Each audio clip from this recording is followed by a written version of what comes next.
radio for the masses. Headline edition, July 8, 1947. The Army Air Forces has announced that a flying disc has been found and is now in the possession of the Army. If the game is rigged, change the game. Game changer. I occasionally think how quickly our differences worldwide would vanish if we were facing an alien threat from outside this world. This is Fade to Black with your host, Jimmy Church, on the Game Changer Radio Network. I need your help to get to the year 1985. You're listening to Fade to Black with Jimmy Church on the Game Changer Network.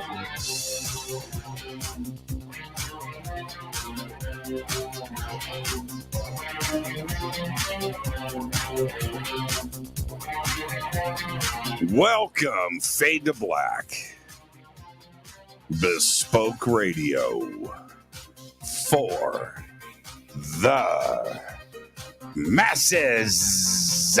Yeah, man. How you doing? Today's Monday, August 8th, 2022. Let's do this, man.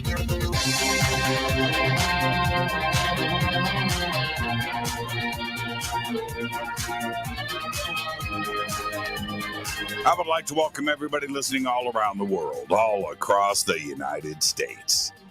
Hither and thither, to and fro, back and forth, up and down, east and west, north and south, far and near. This is Fade to Black for KJCR, the Game Changer, and UNX Networks. I'm your host, Jimmy Church. What is cracking, everybody? How you doing? It's Squatch Week. It's all Duke Sullivan's fault. It's Squatch Week. And tonight we have a very special guest. Me. That's right.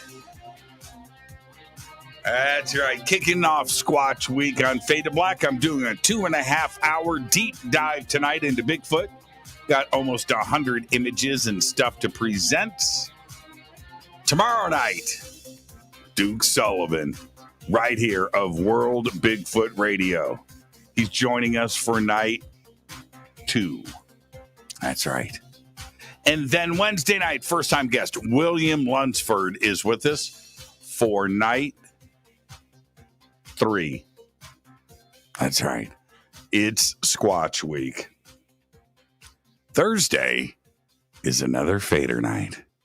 That's right, with open lines all night long. Ah, yes, what a great week. And very excited, Squatch Week. And you felt the vibe. I mean, last week with Duke Sullivan, and that was just, it was going to happen.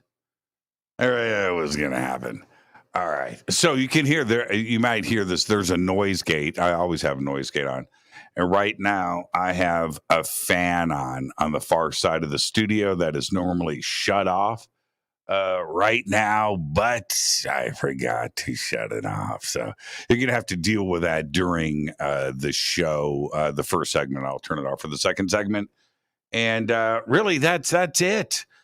Coming up a week from tomorrow, next week.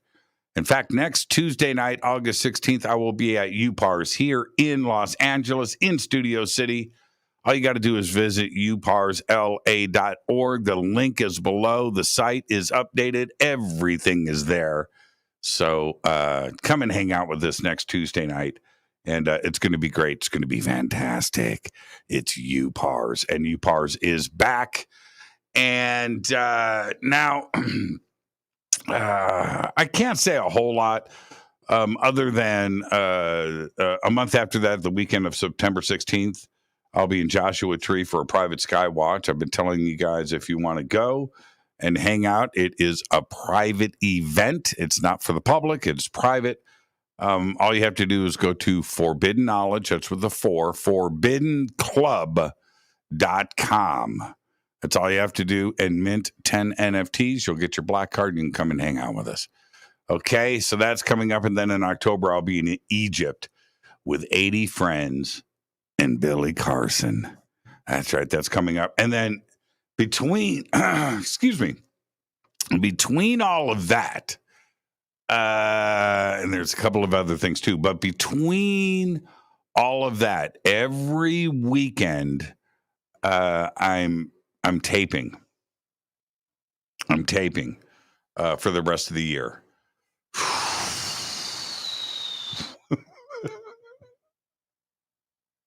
That's right.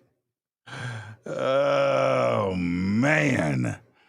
Yeah, it's going to be fun, though. It's going to be fun. I am not complaining. All right. All right. Get your free UNX membership right now to the UNX network. And it's a free membership that's easy to get. All you have to do is go to the unxnetwork.com. And you're going to get everything that you would get in a membership. You're going to get the free monthly newsletter. You're going to get blog access. You're going to get event notices. You're going to get a free digital copy of their quarterly magazine. You're going to get discounted tickets to their events, including the inaugural event that is going down in Cape Girardeau. And they just gave away tickets for that. So just go to the unxnetwork.com, get registered, get your free membership today. Now, right now, and before it ends, okay, you've got to get on it right now. Eden Pierce Thunderstorm 3-pack special. It's not going to last forever. It's going to run down. And I got notice on it today. I was like, what? So I'm just letting you know the 3-pack special is happening right now. You can order 3 and save $200 and free shipping. The link is below. The promo code is Fader3. You've got to get your thunderstorms. You've got to do it. Had a lightning storm this weekend. It was amazing. And my house smelled on the inside as it did on the outside. It's crazy. It's crazy. This is the coolest thing ever. It's AC. It's USB. Your car. All those little stinky rooms in your house. Everywhere that you've got an issue. That's going to take care of it right there. And it smells great. Smells just like it does right after a thunderstorm. All right. The promo code is Fader3. The Thunderstorm 3-pack special. All right. Links for everything is in the description box below. Every event, everything that I'm doing, Thunderstorm, movies, TV, all that stuff, everything, appearances, everything is in the description box below or over on our website. You can follow me on Twitter at JChurchRadio. That's right. You can follow me on Instagram at Jimmy Church Radio. The Sandbox is hashtag F2B on Twitter. All right. And now let's get to the breaking news. Oh, what a day. What a day in the news world.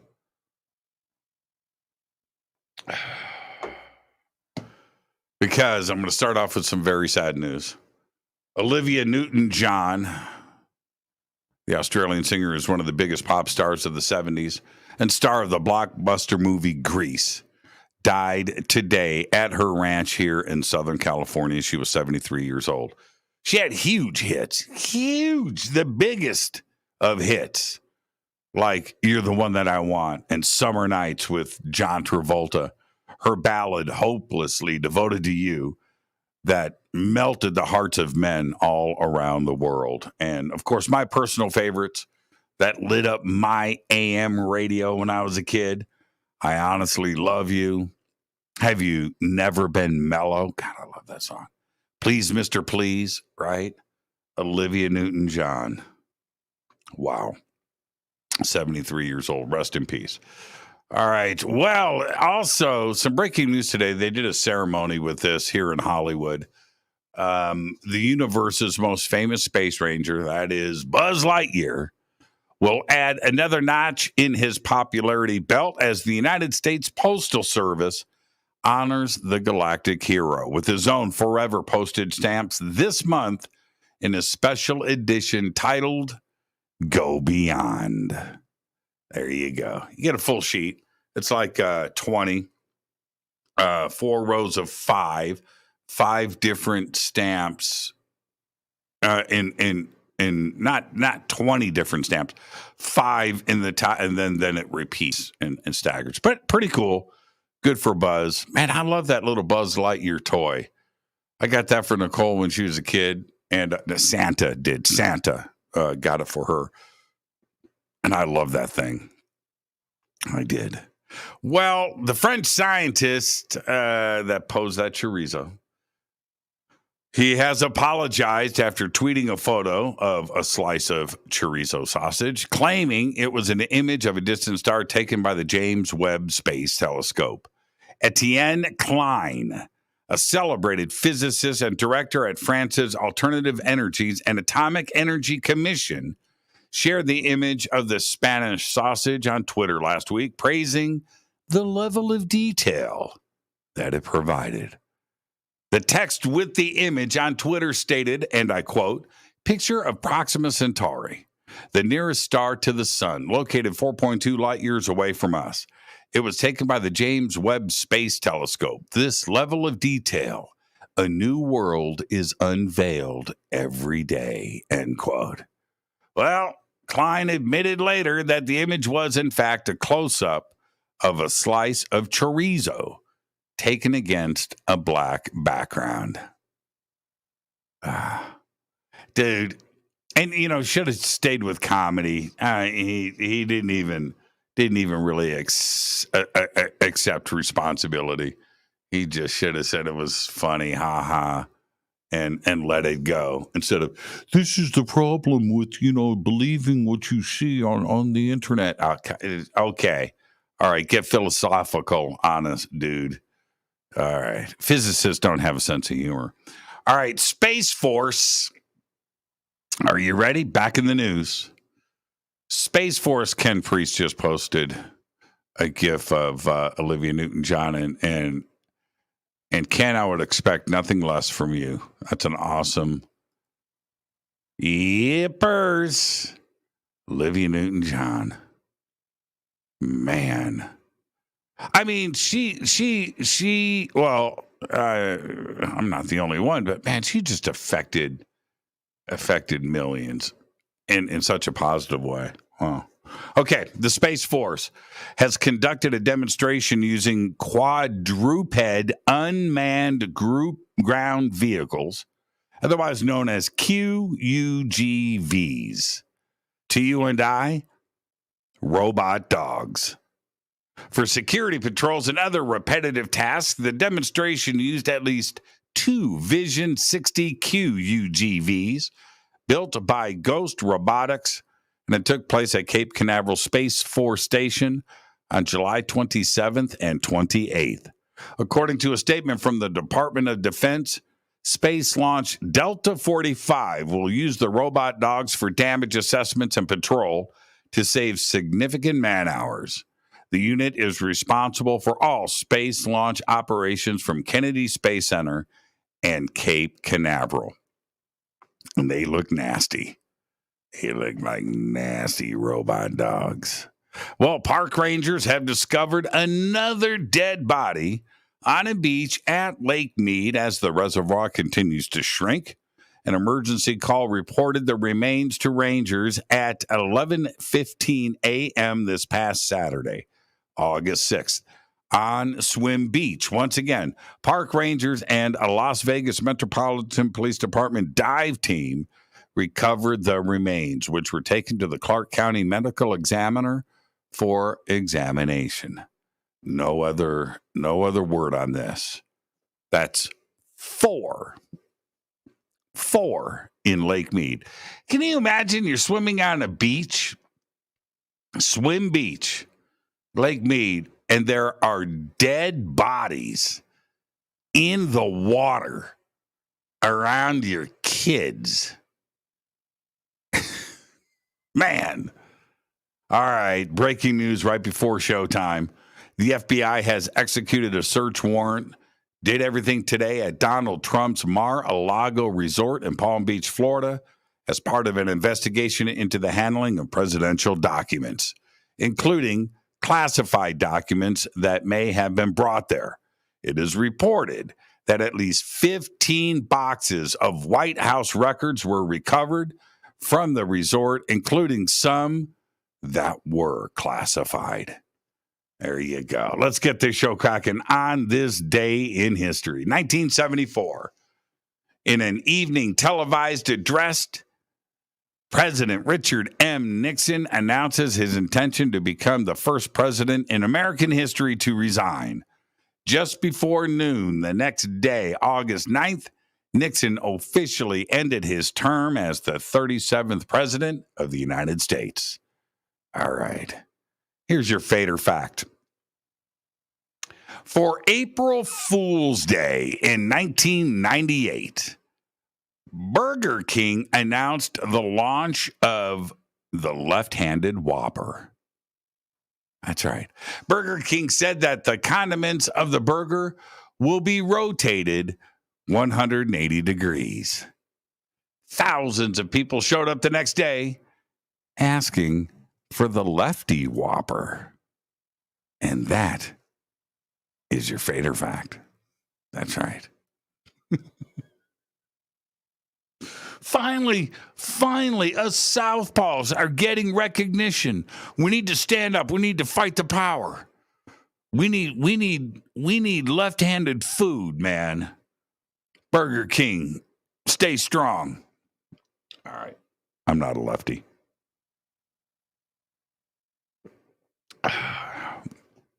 Obviously, you can see by the guitars behind me. Yeah, that'd be funny if I was a lefty and had all right-handed guitars. I do have I have a couple of lefty pens though. Got these at Office Depot, and they had a special on these 10-pack lefty pens, and so I bought a bunch to see if I could write with them with my right hand, and I can. It's weird. They work pretty good. They do.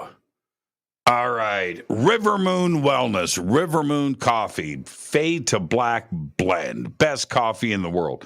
Links below. Banners on the website. Promo code F2B Blend.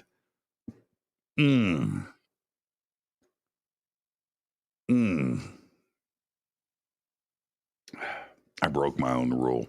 Can I confess? I'm going to confess to something. Can I confess? I happen to like, I do. Okay. I'm just going to say this. I just have to be honest. I don't want to feel like I'm deceiving or not being straight. Right. I'll always be straight. And it's this. I like Starbucks white chocolate mocha creamer. You can buy it at the supermarket. Yeah. I like it. And I feel like I feel weird with any Starbucks products. I do. I feel weird about it. Right? I don't buy the coffee. I don't do. Of course I don't. But I like the white chocolate mocha creamer. I do. And it's really good. I've tried to imitate it. You can't. You got. So that's what that is today. I mean, it's a pretty good combination though with River Moon Coffee's Fade to Black Blend. I gotta say. All right. Tonight, the very special guest is me. All right. I am going to do tonight, starting the bottom of the hour, I am going to do a 2.5-hour deep dive into Bigfoot. I've got close to 100 images and things to present.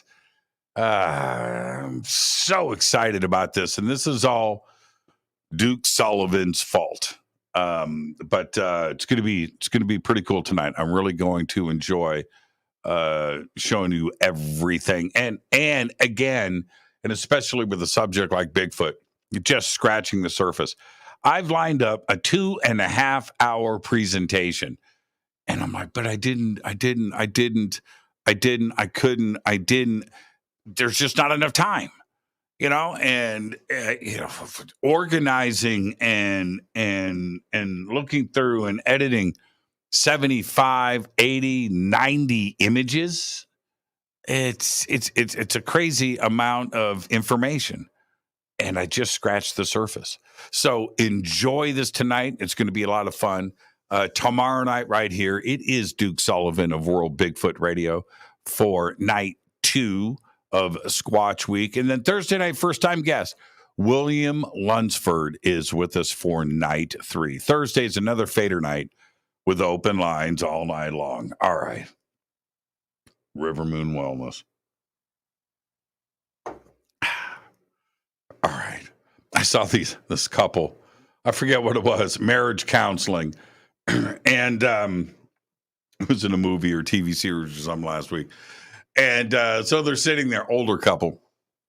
And she asked the wife, okay, so what is it, Edith, that bothers you about Bob?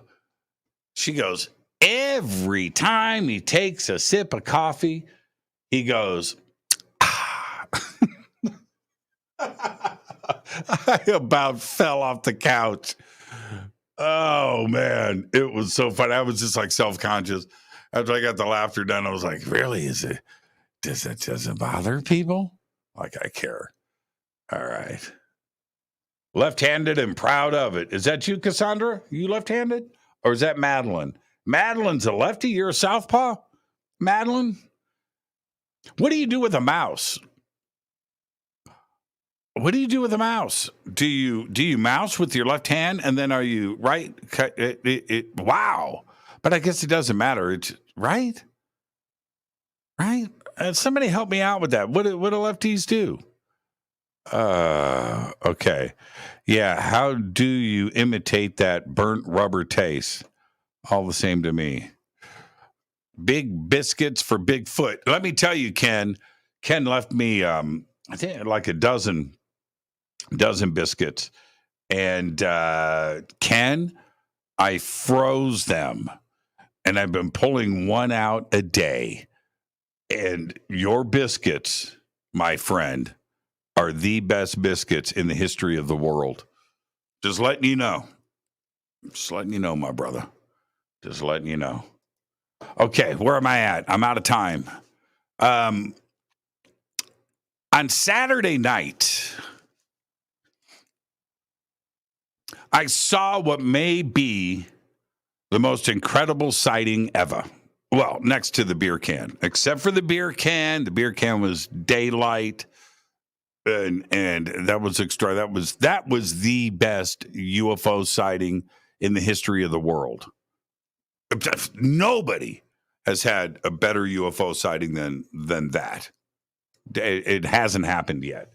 That was just insane. But on Saturday night, oh man, so I'm sitting up on my second floor on the patio, binoculars, night vision, scanning the skies. Now my house faces exactly east, west, north, south. All right, it's aligned perfectly. So, which is really cool because you know what direction everything's happening because of the orientation of the house. You don't have to worry about that. So, but I am facing due north, and I'm scanning the sky like this, and I'm coming down. Right, and normally I stay up in the sky. I don't get down too low into the horizon. One, it's lit up, closer to the ground. You want to keep the night vision facing up into the blackness. But anyway, so. Pull it down, and this object comes in. I got to make this really quick. So I'm following this object, and it comes down, and I could see the tree line, see the mountains in the background, and just above that, like at this angle, I see a craft come in. It's going this way, saddle, whatever, doesn't matter. Low, right, and then another one came by. I'm like, oh, Starlink. Oh, okay. Right. That's what it's feeling like. And then two came in like this, but they were just appearing like right there. They weren't coming in. They were lighting up and going this way. And then I saw this. Just let me get to it. 5 5 in a kind of like a bucket shape, like a backward C. It was 1, 2, 3, 4, 5, like 3 on the bottom, and then it skipped up and then went up here. Whoosh, whoosh. And they're going like this across the sky, like that shape, like that, like this. And there was a tree in the way in my backyard. So they're going behind it, and I could see some of them, but by the time, because the tree is like ginormous, so I can't see what's going on behind the tree, but they never came out on the other side. And I uttered these words: I'm going to have a heart attack. I said it out loud to myself. I don't know. And I was thinking, okay, it's fighter jets. It's fighter jets at midnight doing maneuvers, military training out there in the desert, right? That's what it is, right? I have no idea. Now, I've gone back, went back last night and right to that same area. I take it back. It was Friday night. Because I went back Saturday night and found out that that's a whole nother story. And then I went back last night. So it happened on Friday night. I'm sorry, not Saturday night. Nothing in that region of the sky. I have no idea. None. And here's the other upsetting thing. I was going to jump up and grab my phone because leading up to the 5, there was pairs and 2s and 3s for about a minute. And I was like, man, I got to go get the phone. This is crazy. And I was going to do that. And that's when the 5 popped up and moved across. So then I stayed. And then nothing. That was it. It was over. Lasted about 3 minutes. The whole thing. It was incredible. Absolutely incredible. That's right there. That's beer can. I don't know what I'm going to call this one, and then maybe the green chrome balls, comes in at number 3. But that's how significant this event was on Friday night. Crazy. It was so nuts that I actually checked the newspaper and the local stuff to see if there were any other reports in the Mojave Desert. It was nuts. I don't know what to say. I have no idea. This is Fade to Black. I'm your host, Jimmy Church. It is Squatch Week. Tonight, my 2.5-hour Bigfoot presentation. All of that is next. Stay with us.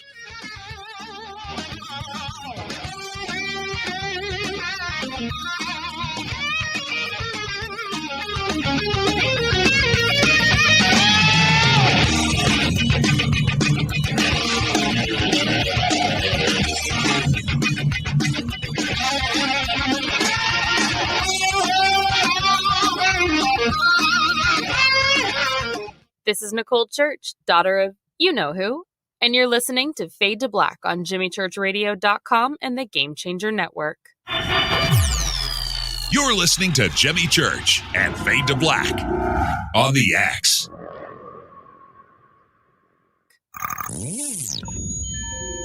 You're listening to Jimmy Church, Fade to Black. Fade to Black will now pause for alien identification. The station that talks the net. When you take the beans from Central America with dashes of Indonesian and African mixed in and then roast it to the dark side of Fade to Black, you create the ultimate brew of fringe. Introducing the Fade to Black blend from River Moon Coffee. Yes, River Moon's darkest customized roast was created for the love of Fade to Black. The alchemy of masterful roasting and smoking the beans is in every sip of this full-bodied, dark Java. I need my coffee dark, deep, with distinct bittersweet chocolate highlights, just like the bunker. Leaning further into the darkness of the roast is Fade to Black Blend from River Moon Coffee. Just click on the banner at jimmychurchradio.com and use the promo code F2BBLEND for 15% off of your order today. This is the only way forward. This is Fade to Black. Make contact. This is Jimmy Church of Fade to Black, and you can get our podcast for just $2 per month. All you have to do is click on the podcast banner over at jimmychurchradio.com. Hello, Fadernauts. Jimmy Church here. You've seen me with my thunderstorm. Now you can purify the air in your home and get healthy, clean, fresh-smelling air and eliminate odors just like I do right here in the bunker. The Eden Pure Thunderstorm uses oxy technology that naturally sends out O3 molecules into the air, which seek out odors and air pollutants in your home and destroys them. It's called a thunderstorm because it purifies the air just like after a thunderstorm. And right now, you can save $200 on an Eden Pure Thunderstorm 3-pack for whole home protection. With this special offer, you're getting 3 units for under $200. Seriously. Go to EdenPureDeals.com and use Fader3. Shipping is free and it's easy. Just scroll down. You'll see my name right there, Jimmy Church. Click on it and get your deal today. That's EdenPureDeals.com. Do you have an interest in the paranormal? Then you'll love the UNXNetwork.com. The X is your streaming audio and video for everything supernatural, strange, and mysterious, like UFOs, Bigfoot, ghosts, and so much more. From hosts like Jimmy Church, Whitley Strieber, Micah Hanks, and Christina Gomez. Visit the UNXNetwork.com show page for a complete list of all the paranormal programs you'll find on the X. Be sure to follow us on Twitter for updates at KUNXDB. Follow our Facebook group, UNX Network. Find the podcast on Spotify, iHeart, Audible, and Apple Podcast. It's time. It's new. It's the X. 9 out of 10 geneticists agree. Fade to Black is not your father's radio show on the Game Changer Radio Network. Hi, this is Rob Reiner from Anvil, and you're listening to JimmyChurchRadio.com. What's up? I'm Chris. What up? This is Kyle Manson. You're listening to Jimmy Church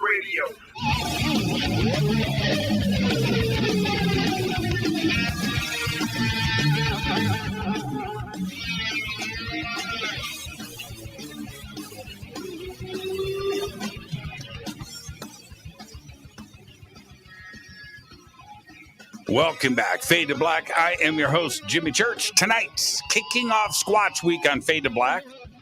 My very special guest is me. That's right. Tonight, I'm doing a 2.5-hour deep dive into Bigfoot. That's right. Lots to cover tonight. I couldn't get everything in, but pay attention, and hopefully you'll learn or see something that you didn't know. And that's the whole point of all of this. All right, tomorrow night, Duke Sullivan of World Bigfoot Radio joins us for night 2. Right? And then Wednesday nights, first-time guest William Lunsford is with us for night 3. That's right. You ever see the movie Inglourious Bastards? Then you know the significance of that. That's such a great scene. That's such a great scene. All right, let's get straight to it. Let's get straight to it. All right. So, oh man, what do we do? What do we do when it comes to Bigfoot, right? And I'm going to be talking about a lot of different things tonight and stuff. And I'm probably going to mention this a little bit later on the show, but by now, most of you know that I've been on the fence about Bigfoot.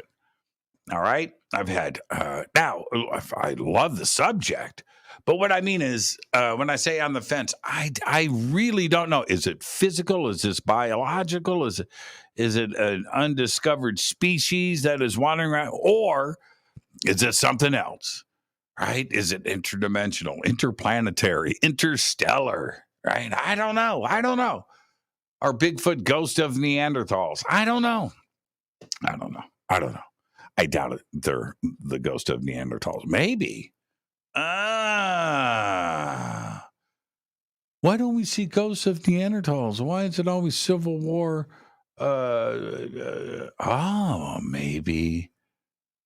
Maybe Bigfoot are ghosts of Neanderthal. I hadn't thought of that. But anyway, I have been on the fence. I needed something to push me in one direction or the other, or maybe off the fence altogether, right? And so, and this has been my quest, and I've been trying to figure it out. Now, so for me, I'm still directly in the middle. I'm directly in the middle. Every time I lean one direction or the other, something pulls me back to the other side, and I'm like stuck. So maybe we're just looking at a whole lot of both, right? Maybe it's just both. All right. There are ghosts of humans, and then there's biological humans. Maybe there's interdimensional humans, and there's normal ones like me. And so maybe that's it. I don't know. I truly don't know. But one thing is for sure. This goes back a long, long time. This is not a modern phenomenon. We're going to be talking about mostly modern stuff tonight. But I wanted to get into some of the history of Bigfoot and kind of lay the groundwork on this. And even with that, I think it's going to be surprising to most about how much of this has been in cultures around the world for such a long time. It's not a modern thing. Many indigenous cultures across North America have stories about mysterious hair-covered creatures living in the forest. And these legends, these stories, this mythology has existed long before modern day reports of Bigfoot. And even where the name Bigfoot came from, even that is older than you may think. And we're going to get to that. Well, on the Toole Indian Reservation in Central California, right here in Central California, petroglyphs created by a tribe of Yokuts on a site called Painted Rock depict a group of Bigfoot, and they're called the family. Now that's what this image is here, and it's incredible, and it's old. The local tribes people call the largest of the glyphs Hairy Man, and they are estimated to be between 500 and 1,000 years old. Now, 16th century Spanish explorers and Mexican settlers in California told tales of the lost Dark Watchers, the large creatures alleged to stalk their camps at night. In the region that is now the Mississippi, or Mississippi, the state, a French Jesuit priest was living with the Natchez in 1721 and reported stories of hairy creatures in the forest known to scream loudly and steal livestock. Each language in North America had its own name for the creature featured in the local version of such legends, and many names mean something along the lines of wild man or hairy man. And in these are some more images of different Bigfoot from around the country. Again, petroglyphs. This is an actual photograph of the rock at Painted Rock. This very similar here too as well. Very cool. Then in 1895, there was a transcript in the North Adams Transcript newspaper ran this front page story here about a strange marauder now known to be a full-grown gorilla called Wild Man. This is 1895. Okay, a full-grown gorilla. Also in 1895 was the first mention of Bigfoot in the New York Times. And here's the article here. And they talk about this. I don't know another way to put it other than they were calling it a large grizzly bear that killed 1,000 cattle and attacked humans. And they called that grizzly bear Bigfoot. And that's what that article was about. That also came out in 1895. Chief Michel of the Nakla Pamu in British Columbia told such a story to Charles Hill Tout in 1898. He named the creature by a Salishan variant meaning wild men or Sasquatch. Members of the Lumi tell tales about creatures known as the Tsemquests. Now, some regional versions tell more threatening stories about these creatures, like the Stelyaha or the Kiwayai, which were a nocturnal race, and children were warned against saying the names so that the monsters would not come and carry them off to be killed. The Iroquois tell of an aggressive hair-covered giant with rock-hard skin known as the At-na-Yarhe, or the Stone Giant. In 1847, Paul Kane reported stories by the natives about the Skookums, a race of cannibalistic wild men living on the peak of Mount St. Helens in southern Washington. Now, in 1924, in the same area, there was a violent encounter between a group of gold prospectors and a group of ape men. It was reported in the July 16th, 1924 issue of the Oregonian, which is pictured back here. Hold on. Also, let me back up. This is a drawing from the 1924 incident right here from one of the eyewitnesses, and who talked about the ape men that attacked their camp.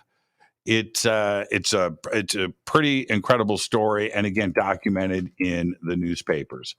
Now, U.S. President Theodore Roosevelt, in his 1893 book, The Wilderness Hunter, writes of a story he was told by an elderly mountain man named Ballman, in which a foul-smelling bipedal creature ransacked his beaver trapping camp, stalked him, and later became hostile when it fatally broke his companion's neck in the wilderness near the Idaho-Montana border.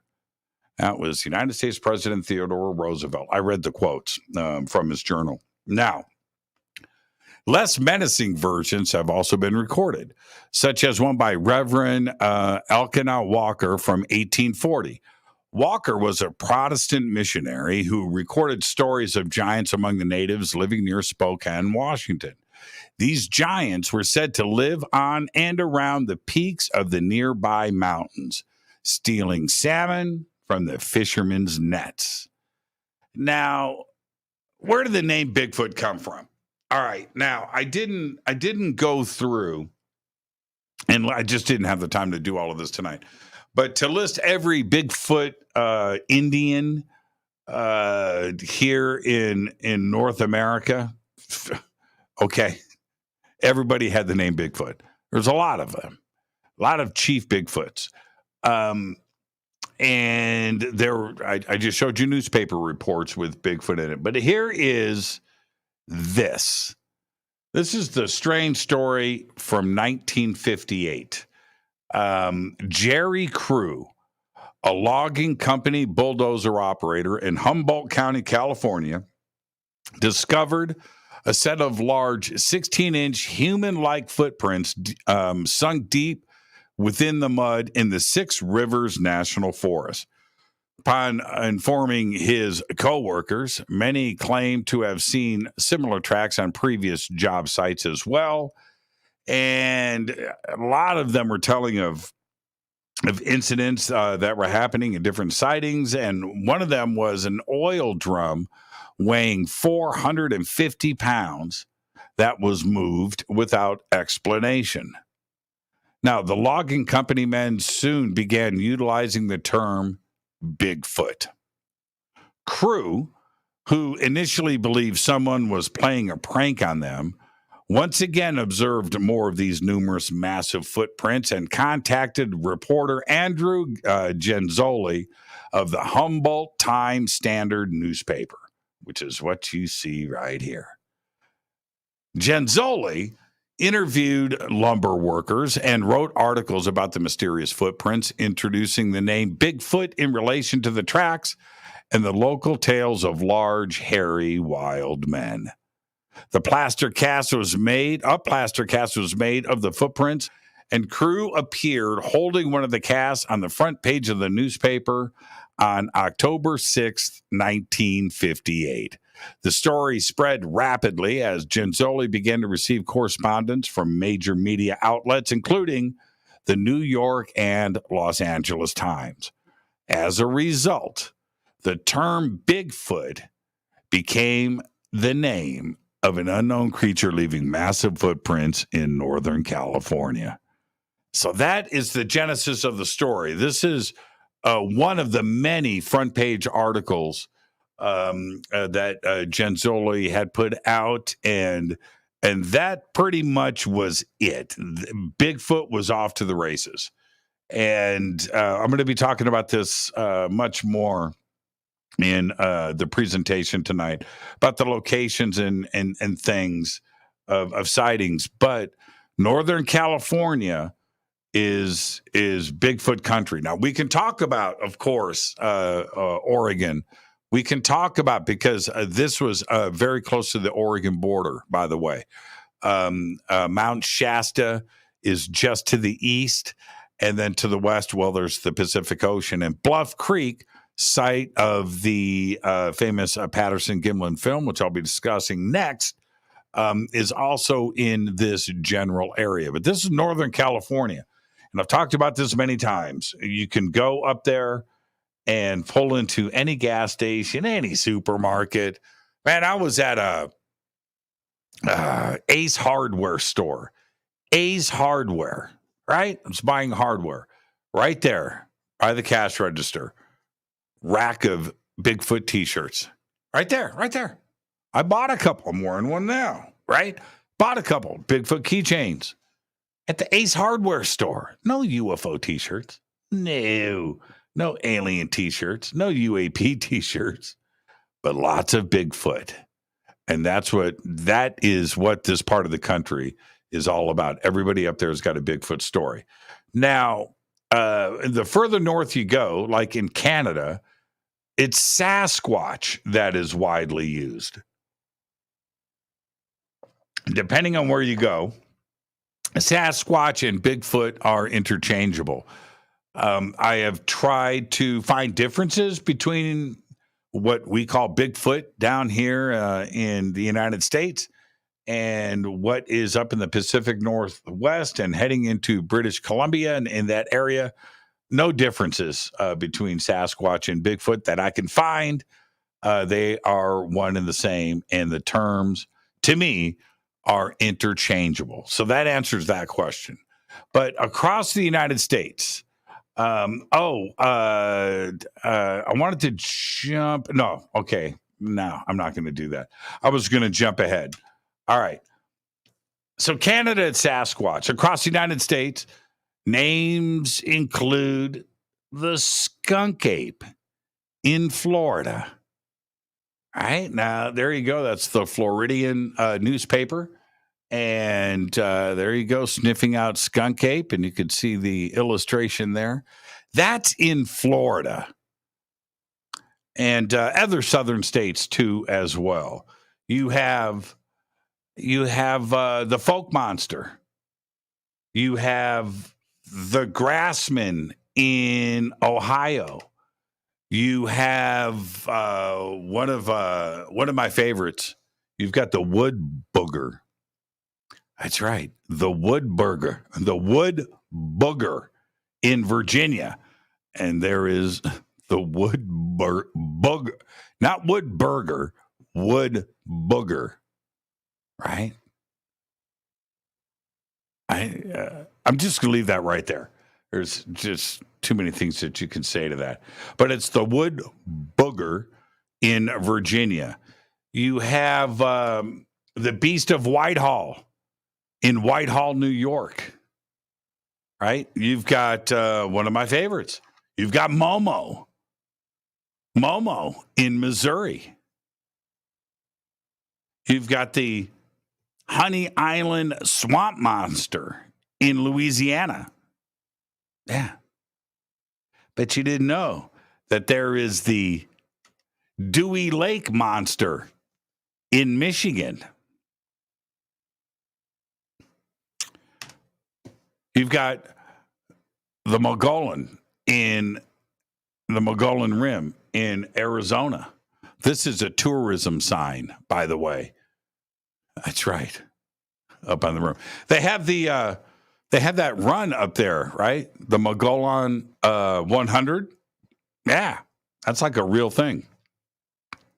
And what's on the T-shirts? That's right. You get a number for the race, right? Got Bigfoot on there. You got the Mogollon. And that's in Arizona.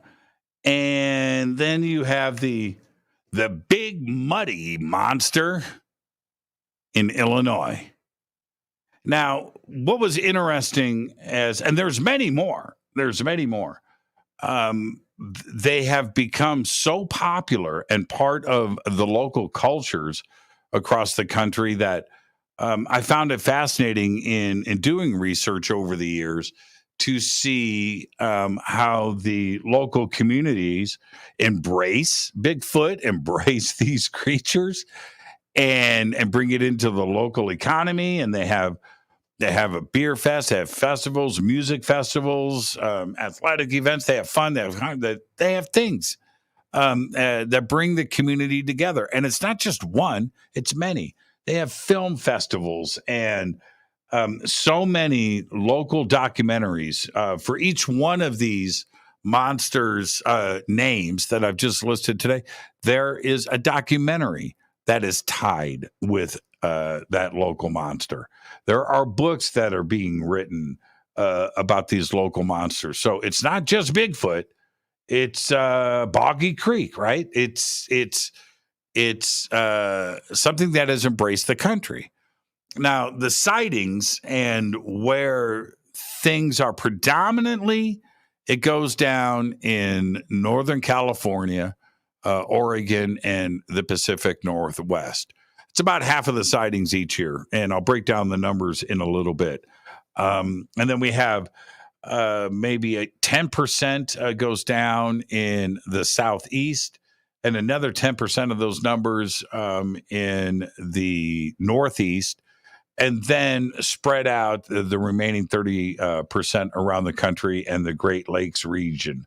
But the majority of sightings by far are Northern California, Oregon, and the Pacific Northwest, which includes, of course, Washington. So the numbers are incredible. It's not, although the majority of Bigfoot sightings do happen in the Pacific Northwest, they are seen, sighted, reported, photographed, video, drawn in every state in the United States. It is certainly national and also international. And I've got a lot of that we'll be covering when we return after the break. Now, coming back after the break, got to do it. I've got a complete breakdown of the Patterson Gimlin film. And in this breakdown, I have gathered some stuff that you probably have never seen before. I have got high-res scans of individual frames of the film. There are 2 reels, maybe 3, from that were shot. It's not just the one piece of film, and I've got high-res scans from both. So stay tuned. We've got that coming up next, the Patterson Gimlin film. This is Fade to Black. I am your host, Jimmy Church. This is Squatch Week. This week on Fade to Black. Tonight is night one. The guest is me. Tomorrow night, Duke Sullivan of World Bigfoot Radio is here. Then Wednesday night, William Lunsford is here for night 3. Thursday night's another Fader night with open lines all night long. I'm your host, Jimmy Church. I'll be right back. More with Squatch Week and the Patterson Gimlin film next. This is Fade to Black on the Game Changer and UNX Networks. I'm your host, Jimmy Church. I'll be right back. Stay with us.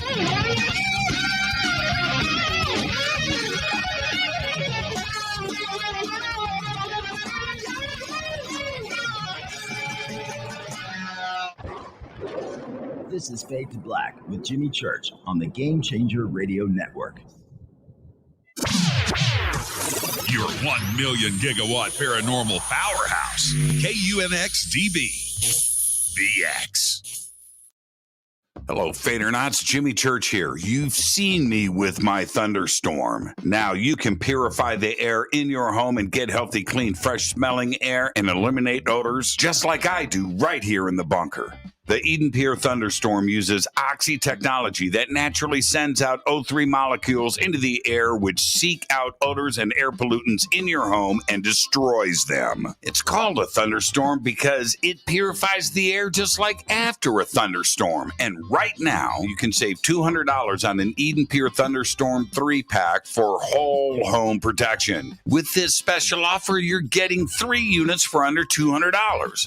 Seriously. Go to EdenPureDeals.com and use Fader3. Shipping is free and it's easy. Just scroll down. You'll see my name right there, Jimmy Church. Click on it and get your deal today. That's EdenPureDeals.com. This is Billy Carson, founder and CEO of ForbiddenKnowledge.tv. ForbiddenKnowledge.tv is the fastest growing and one of the most watched networks in the world. And I would like to personally invite you to check out our expanding library of TV, film, lectures, and special presentations. ForbiddenKnowledge.tv has over 6,000 videos covering lost history, health, UFOs, spirituality, and our future. We are committed to our community, and with my personal invitation, you can right now get your own free 30-day membership at ForbiddenKnowledge.tv. Your own library of information starts today at ForbiddenKnowledge.tv. Because you never got that pony you always wanted. Damn it. Jimmy Church and Fade to Black on the Game Changer Network. Listen, I know, and you know, that you've always wanted your first crystal skull. Or maybe you're a collector just like me, but you just don't know where to go to find the real thing. Then I met Carolyn Ford over at EinsteinTheCrystalSkull.com. Carolyn is the guardian of Einstein, one of the most respected ancient crystal skulls in the world. All of her unique skulls have been imprinted sitting with Einstein in his sacred lodge and are carved from the finest gemstone and materials. Imprinting is the process of receiving the ancient wisdom from the master skull or master computer, Einstein, the ancient crystal skull. To see Carolyn's current collection of crystal skulls, just visit her store at EinsteinTheCrystalSkull.com or click on the banner over on our site. Don't forget to use the promo code Jimmy at checkout to receive 10% off of your order today. That's promo code Jimmy. Finding your first or next crystal skull is easy. Just visit EinsteinTheCrystalSkull.com. Hello, I'm Katie, and you're listening to my main man, Jimmy Church, on JimmyChurchRadio.com. Hi, this is Ray Hobbs here, repping the planet, and you're listening to my good friend, Jimmy Church, Fade to Black. This is Toby Kebbell. You're listening to JimmyChurchRadio.com. Don't hurt me, Jimmy. I'm only little. Hey, I'm Adrian Grenier. And this is Ari Gold. We're the Honey Brothers. Yes. We're of the Honey Brothers. Hey, I'm Adrian Grenier. And I'm Ari Gold. We're the Honey Brothers. And you're listening to Jimmy Church. The Revolution. This is Jimmy Church of Fade to Black, and you can become an official Fadernaut by just going to our membership section at JimmyChurchRadio.com. Hello, this is Serena Wright Taylor from Conscious Life Expo, and you're listening to Fade to Black with Jimmy Church, who holds the Lucky Pony record for the best astrological chart since 1963. True story. This is Micah Hanks of the Gralien Report, and you're listening to Jimmy Church on Fade to Black.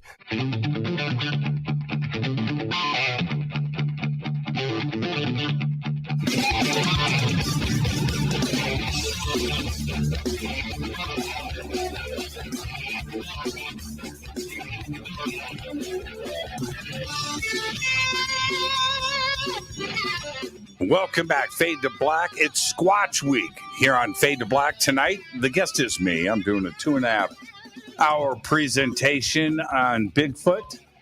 Tomorrow night, Duke Sullivan, World Bigfoot Radio, is with us. Wednesday night, William Lunsford is here, first-time guest. I'm very excited about having William with us. And then Thursday night is another Fader night with open lines all night long. Now, let's talk about the Patterson Gimlin film, the Patterson film. And let's just get things straight to it. So I have often said, if ufology had a piece of footage like the Patterson film, it would be case closed. It would be case closed. The videos that we have got in the UFO community, nothing is definitive. All interesting, doesn't really matter. I mean, they're interesting. You can take from it what you will, but we don't have. Just imagine if we had a shot of an E.T. Gray, walking like this for 50 seconds. An incident. Man, right? It would be case closed. Imagine if we had a shot of a flying saucer on the ground in a creek bed, just sitting there on film, not video, on film. It would be case closed, but we don't have that. But we do have the Patterson Gimlin film. And it was shot in 1967 in Northern California. And it has been subjected to many attempts to authenticate it or to debunk it. And to date, neither side has won. That's it. And that's how great this film is. Now, it was filmed alongside Bluff Creek, about 25 miles northwest of Orleans, California. The film site is roughly 38 miles south of Oregon, the Oregon border, and 18 miles east of the Pacific Ocean. Now, for decades, the exact location of the site was lost, primarily because of regrowth of foliage in the stream bed after the flood of 1964. It was rediscovered back in 2011. So you have to picture this part of the country. Again, very close to the Oregon border, very close to the Pacific Ocean, so far north in Northern California. Again, directly to the east is Mount Shasta, and then you just go north a couple of dozen miles and you're at the Oregon border. So that's where it is, very remote area. Now, the filmmakers, of course, were Roger Patterson and Bob Gimlin. And Bob Patterson died of cancer in 1972, but Bob is still with us today and often speaks about that day back in 1967. This shot here is one of my favorite frames from the film, and I got to the more that I look at this shot here, it just doesn't look like a costume to me. It doesn't look like an ape suit, a gorilla suit. It doesn't feel that way to me. This other image here, which I've got high-res scans of it. This is a low-res version of it, and I posted it here so you can see it. And later, I'm going to bring up the high-res shot. And this is another high-res scan of Patty. That's what she has been named, of Patty's face. And that just doesn't look like an ape suit. It just doesn't. It doesn't. Not to my eyes. Here is another breakdown. I'm going to circle back to this again later too, as well, about the height and proportions. And so many researchers have analyzed this film, looked at the trees, looked at this. There's people that have been brought in to stand in that area to get a scale and stuff. And we'll talk about more in just a bit. But generally speaking, I think today Patty is put right around the 7 foot mark. But we'll come back to that. The film itself is just 23.85 feet long. That's it. That's 28 feet of film. It's only 954 frames. Every frame has been analyzed. It runs for just 59.5 seconds at 16 frames per second, and it was shot on October 20th, 1967. Now, the story goes that in the early afternoon of that Friday back in 1967, Patterson and Gimlin were riding northeast upstream on horseback along the east bank of Bluff Creek. At some time between 1:15 and 1:40 p.m., they're riding, right? They're on horseback, very remote area. And they come up to an overturned tree with its root system exposed, right? And so all of that is up. And as they round this uprooted tree, and you know what it looks like, right? With the dirt and the roots and everything up, kind of blocking their view. They move around that at a turn in the creek. Now, when they rounded it, there was a log jam in front of them left over from that flood in 1964. So there was a pile of logs, and that's when they spotted Patty. They said it was a figure behind the log jam. They both saw Patty at the same time. Now, one said that she was crouching beside the creek to their left. And then Gimlin said she was standing. But so you got two versions of the story, but that's they've stuck to it. They haven't changed their story. Patterson's no longer with us, but all of this was going down on the opposite bank across the creek from them. Gimlin later described himself as in a mild state of shock after first seeing Patty. Now, here, as we jumped into this, there's Roger, or that's Bob Gimlin there. This is an autographed picture that I found holding up the footprints. There's Bob and Roger there posing for the press a couple of days after the sighting. And in this series of photographs, they are in front of their footprints that they had made cast of. Now, the whereabouts, this is where everything gets really, really interesting in this story, because the original film is lost. Where it is completely unknown. The last company known to own and possess the film, Century Group, went bankrupt in 1996.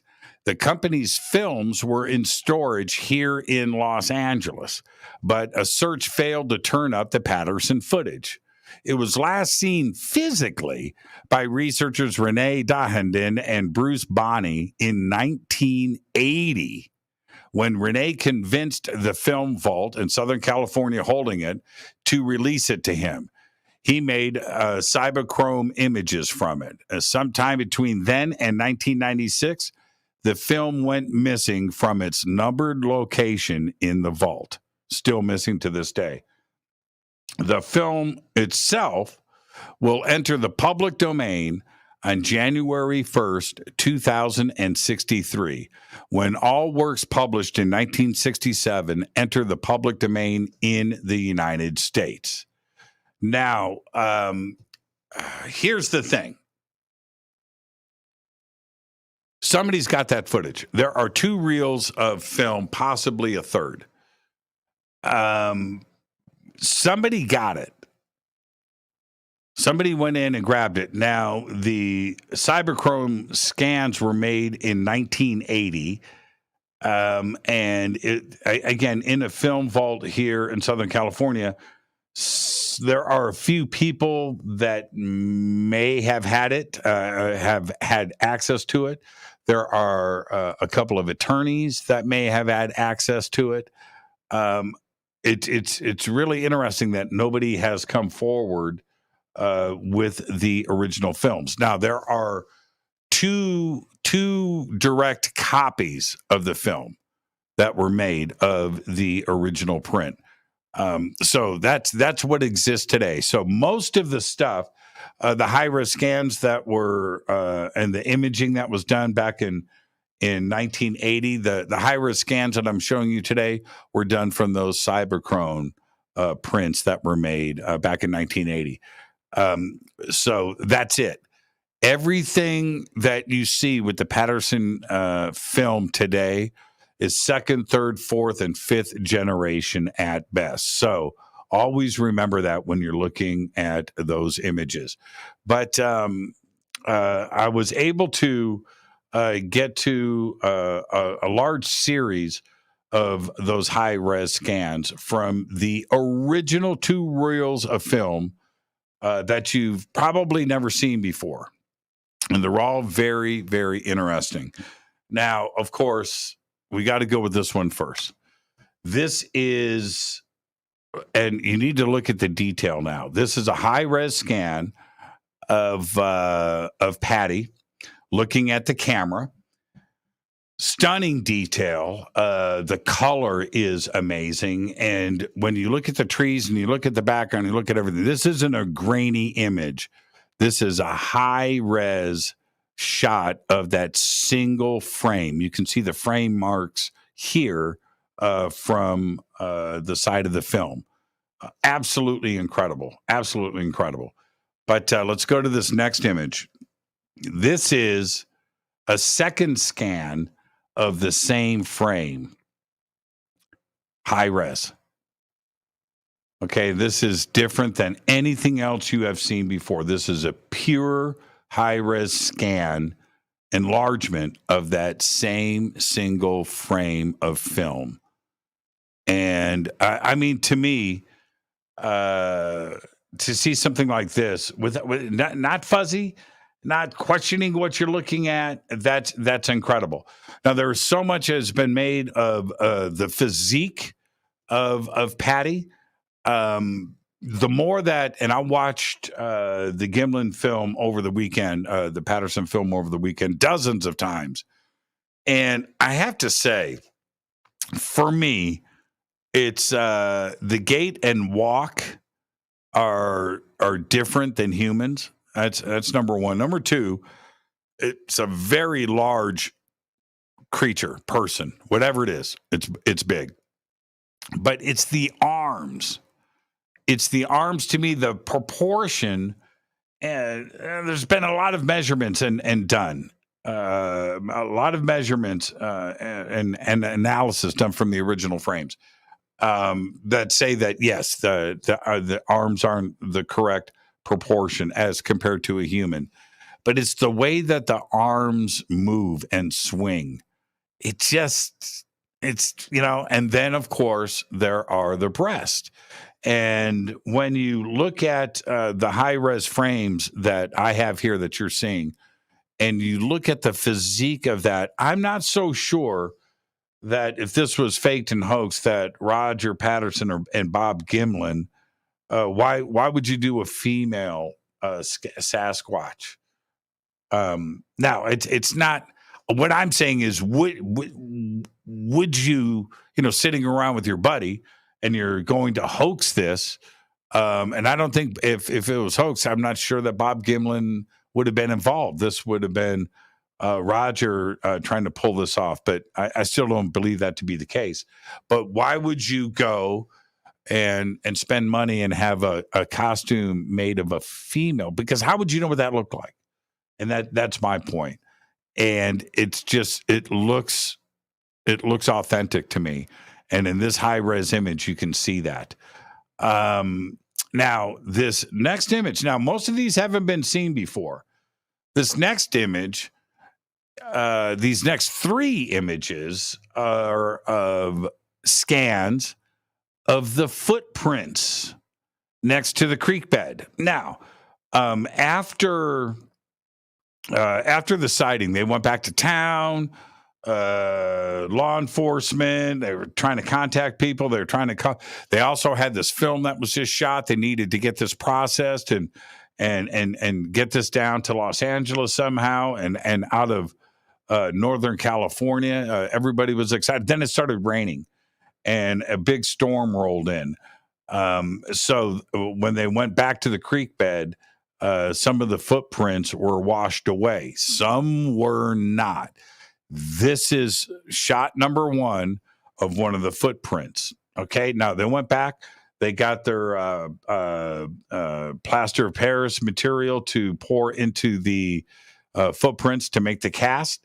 And they were ready to go, but there wasn't that many that were left. But here's another shot. And this one's a great one. And again, this is a high res scan of a single frame from the second reel of film. And here you can see the toes. And that's absolutely incredible. But check out this next one. Again, a little washed out, but you can still see the toes. And they are there. And this is high res. And you look at this in detail. I want you to blow up your computer screen. I took great care to make sure that these images were perfect. But absolutely incredible. And here's a shot of Roger Patterson. He's got his plaster material mixed up, and he is pouring a mold of one of the 3 footprints that they still found in the creek bed. And here's another image of the poured footprint. This is high res. I had never seen these images before. Maybe you have. But the high-res scan version of these images are incredible. So there you go. This is a portion of the high-res scan. Again, an image I had never seen before. And this is from the film. And there is Roger Patterson holding up 2 of the 3 plaster casts that they made that day. Here now also, if you notice, look at Roger's shirt. You see Roger's shirt there, and in these other images, back up. Okay, Roger's wearing the same shirt in all of the film. Okay, here's Roger for the newspaper, holding up one of the casts, and you can see next to his foot, he's got a pretty good looking foot, by the way. Wish my foot looked that good. Next to Patty's footprint. Yeah, it was that big. It was that big. And to say that Patty was only 6 feet tall and with a foot like that, well, I guess that's why they call him Big Feet. But that's a big footprint right there. That is big. Now, this shot, again, from the second reel,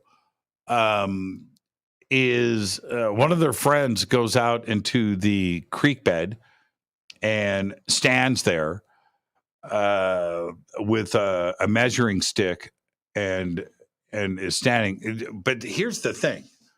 That's somebody that allegedly, I wasn't there, that is 6 foot tall. And you go back and you look at the Patterson Gimlin film, the original shot. Now, if you look here, look at the size, right? And then you go back to this image, and there's the tree. Right? This is the next day.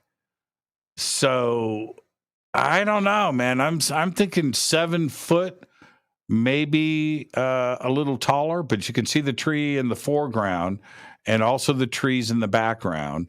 And then you go back to this other image, and I'm thinking 7 foot, maybe taller. I am. That's where I am with this. Now, with this image in the film and all of the analysis that has been done, it is generally accepted today that Patty was somewhere between 6.5 and 7.5 feet tall. Bob Gimlin is only 5'5". So it wasn't Gimlin in that suit if it was a suit. All right, so you can eliminate that. Now, here's the deal. There has been a lot made about the film being a hoax. And if it is a hoax, that means someone was wearing an ape costume. That's it. Now, every single special effects, makeup, costume artist who has seen the film draw the same conclusions over and over again. That if it's a costume, it is the very best ever made. But most have said that they believe that the Bigfoot Patterson film to be real, that it's not a hoax. You bring in these special effects people, they look at it, you ask them for their honest opinion, and they're like, man, I wish I could do that. I wish anybody could do that. Because if we take it to the next level, we have to put things in a little context here. Okay? 2 films were made in 1968. Patterson shot this film in 1967. 2 films were made in 1968 after the Patterson Gimlin film, Planet of the Apes and 2001: A Space Odyssey. Planet of the Apes. Groundbreaking film, for sure. I've watched it dozens of times. We all have. You know, known for its prosthetic makeup techniques by artist John Chambers, and well received by critics and audiences, launching a film franchise, including 4 sequels. I really like Battle for the Planet of the Apes, by the way, as well as a short-lived television show and an animated series, comic books. The costumes took so long to make and were so expensive in 1968 that they reused them for all 4 films and the television series. And by the time the television series came around, the face moldings and everything else, they were just worn out. But they were so good for the time and had cost so much money, they couldn't repeat that cost over and over again. So they reused everything in all of the films and the television series, right? And but we all agree, no matter what, it was good for the times. But none of the apes were believable. This doesn't look believable, right? All painfully fake, but nobody cared. It was a great script, right? And then you have 2001: A Space Odyssey. Stuart Freeborn designed the ape costumes used in 2001, and Stanley Kubrick wanted only the best. And we all know how picky Stanley is, quite possibly the best director in the history of cinema. And we know this, right? But he wanted only the best, and he got the best for the time. But Stanley found out pretty quickly that you cannot just put on an ape suit, you know, throw it on an actor and make it all look real. Really, it was awful. But the scenes were great, and we forgave them. You know, you get past those opening moments of 2001: A Space Odyssey, you know it's fake. You know, it's just the way that it is. But you go back to the Patterson Gimlin film, and you're just like, wait a minute here. The best of the best were brought out for Planet of the Apes. The best of the best were brought out for 2001: A Space Odyssey. We got the best that they could do, and it was nothing compared to what was in the Patterson Gimlin film. So if Planet of the Apes and 2001: A Space Odyssey couldn't pull it off with huge budgets and the best makeup artists, how did Patterson and Gimlin shoot the best Bigfoot film of all time with no money on horseback in the middle of nowhere? I'm just saying. Well, it's probably because they shot an actual Bigfoot. That's why. And I'm just going to leave it at that. This is Fade to Black. I am your host, Jimmy Church. Tonight, kicking off night one of Squatch Week, I'm doing a 2.5-hour presentation on Bigfoot. I've got over 100 images here. I'm going to try to get them all in. I've got a lot of information to cover. And then tomorrow night, we've got Duke Sullivan of World Bigfoot Radio. Wednesday night, William Lunsford. That's night three of Squatch Week. Thursday night is another Fader night with open lines all night long. I'm your host, Jimmy Church. This is Fade to Black on the Game Changer and UNX networks. I'll be right back after this short break. Stay with us.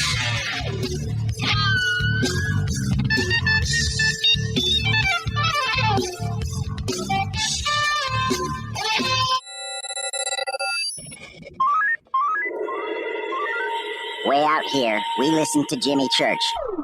You're listening to Fade to Black. You're listening to Jimmy Church and Fade to Black on the X. ¿Qué tal, mis amigos? Yo soy Mario Carson, el tiburón, y los invito para que escuchen a mi buen amigo Jimmy Church Radio. ¡Claro que sí! The Believer is the chilling true story of Dr. John Mack, a renowned Harvard psychiatrist and Pulitzer Prize winner. This is an outreach program from the cosmos to the consciously impaired. He risked it all to investigate human encounters with aliens. The Believer, Alien Encounters, Hard Science, and the Passion of John Mack. Written by award-winning former New York Times journalist and author Ralph Blumenthal. Now available in paperback from High Road Books. Introducing the Game Changer blend from River Moon Coffee that delivers a customized blend made specifically for the Fadernauts. If the game is rigged, change the game. It's a bolder cup with some bite. Game Changer is the coffee of choice for those that prefer an organic dark roast that is slightly lighter and milder, but it's still dark. With wild notes of pecans and chocolate with a rich, balanced, full-bodied cup that is roasted to perfection for a great coffee to start your day, as an after-dinner coffee or anywhere in between. Artisan, small batch roasted to perfection. USDA certified organic, all River Moon coffee is freshly roasted and packaged in the USA. Just go to rivermooncoffee.com or click on the banners over on our site and use the promo code F2BBLEND for 15% off of your order today. rivermooncoffee.com. Do you want to be an official Fadernaut? Of course you do. This is Jimmy Church of Fade to Black. Just go to our membership section at jimmychurchradio.com. Fadernauts, when you think about the future of our country and where we're headed, do you wonder about the food supply? I do. Disruptions in the food supply chain could be disastrous, and they usually occur with little warning. That's why the smartest thing you can do today is to stockpile emergency food, water, and other essentials. I personally recommend My Patriot Supply. They're the nation's largest emergency preparedness company, serving millions of customers for more than a decade. In fact, they're the only source my family trusts for our preparedness plan. You should too. Right now, save 20% off a full 4-week supply of delicious meals that provide 2,000 calories a day. Saving 20% helps too, doesn't it? Especially now. So go to preparewithjimmy.com and get ready. That's preparewithjimmy.com. There's no time to lose. Do it now. So, you love talk radio? Then you'll love TalkStreamLive.com. TalkStream Live is always on, 24/7, with the best streaming talk shows. Find your favorite talkers and discover some new ones. It's free, readily available online or on mobile with any smartphone or tablet. Finding your favorite talk shows all in one place has gotten a whole lot easier. Just go to TalkStreamLive.com. Be sure to download the free apps from Google Play or the iTunes App Store. You listen to us, and we listen to you. And so does the CIA. Hi, I'm Ray Sobbs, and I'm here to tell you about something I really think you're going to like. The UNX Network is a part of a larger group called UNX Media, and one of the things we offer is the quarterly UNX magazine, which is available both in print and digital formats. This amazing magazine covers all aspects of the unexplained and makes for a great coffee table periodical that is certain to spark enlightening conversations in your living rooms. We invite you to check out the latest digital issue for free. Just go to unxnetwork.com/membership and fill out your free membership with your name and email and become a new free member. The new summer issue is now available, and the theme is Time Anomalies, which includes a feature article written by our managing editor, Lee Spiegel. Just go to unxnetwork.com/memberships. That's unxnetwork.com/memberships and get your free e-copy of the UNX magazine today. You are listening to Fade to Black with Jimmy Church on the Game Changer Network. Oi, oi, I'm Reese Evans. You're listening to Jimmy Church. This is Revolution. The revolution will not be televised. The revolution is on radio. Ciao.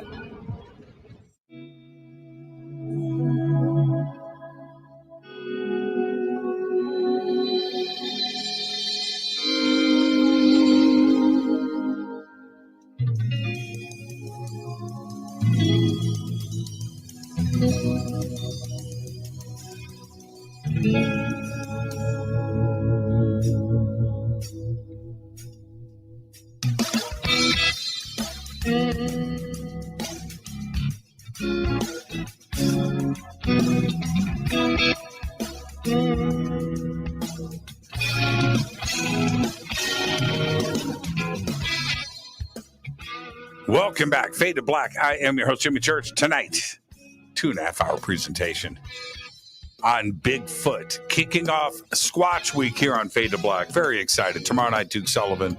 Wednesday night, William Lunsford. And then Thursday, of course, is another Fader night with open lines all night long. And now, I want to talk a little bit about famous hoaxes and some of the images out there, but also some of the images that people have been saying that are hoax that I may not subscribe to that. There's something else that we'll get to all of that here in this section of the show. One of the cases now, I've been fascinated about this since I was a kid because I had heard about this when I was very young, and I had seen, those supermarket tabloid newspapers of the past, and you would see photographs of Bigfoot, and then there was these images that I saw when I was very young of this Bigfoot in a block of ice. And I've been captivated by this story ever since. And of course, I am talking about the Minnesota Iceman.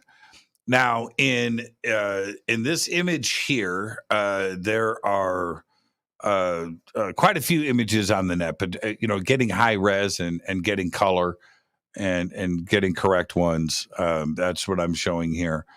And there he is. The Minnesota Iceman is a sideshow exhibit of this creature frozen in a block of ice.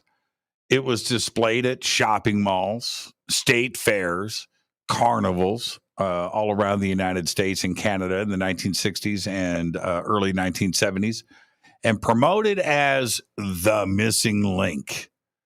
Now, the Minnesota Iceman was sold on eBay in 2013 and is now in Austin, Texas. Some say it was Alex Jones that bought the Iceman, and Alex has got him on display in his living room. I can't confirm that, but I guess it's on display somewhere in Austin, Texas. The Iceman promoter. Before I get to that, this is a drawing. So when you go back to this image here, okay, look above the head. You can see the arm curled around the top of the head, and the other arm is across the chest. Those two light-colored spots in the middle, those are the Iceman's knees. And this is a drawing of, on the left is a photograph. On the right is a drawing of the position of the hands, and you can see the two white spots on the knees, and that's what you're looking at here. So in the Iceman images that I'm going to present here, now you know the orientation of everything, okay? And again, here's the same shot, hand over the top of the head, the other one around the waist and abdomen, and then the two white spots on the knees. This is another high-res image. This is a fantastic image of the Minnesota Iceman. The Iceman's promoter and exhibitor was a man named Frank Hansen. This is Frank here. And he said the Iceman was discovered in Siberia and that he was acting as its caretaker for an absentee owner he described as an eccentric California millionaire. Not billionaire. There wasn't any billionaires back then. An eccentric California millionaire. Now, there were other stories going around about the origin of the Iceman as well, and I've read and heard many of them. And one was that it was shot in Vietnam during the war by the United States Army, and then smuggled into the United States on a U.S. Air Force MAC flight. And that story went around for a long time as well. So the origins and things, I simply do not know. The Minnesota Iceman appeared on the cover of Argosy magazine in April 1969. And in that issue, it featured the headline, "Is This the Missing Link Between Man and Apes?"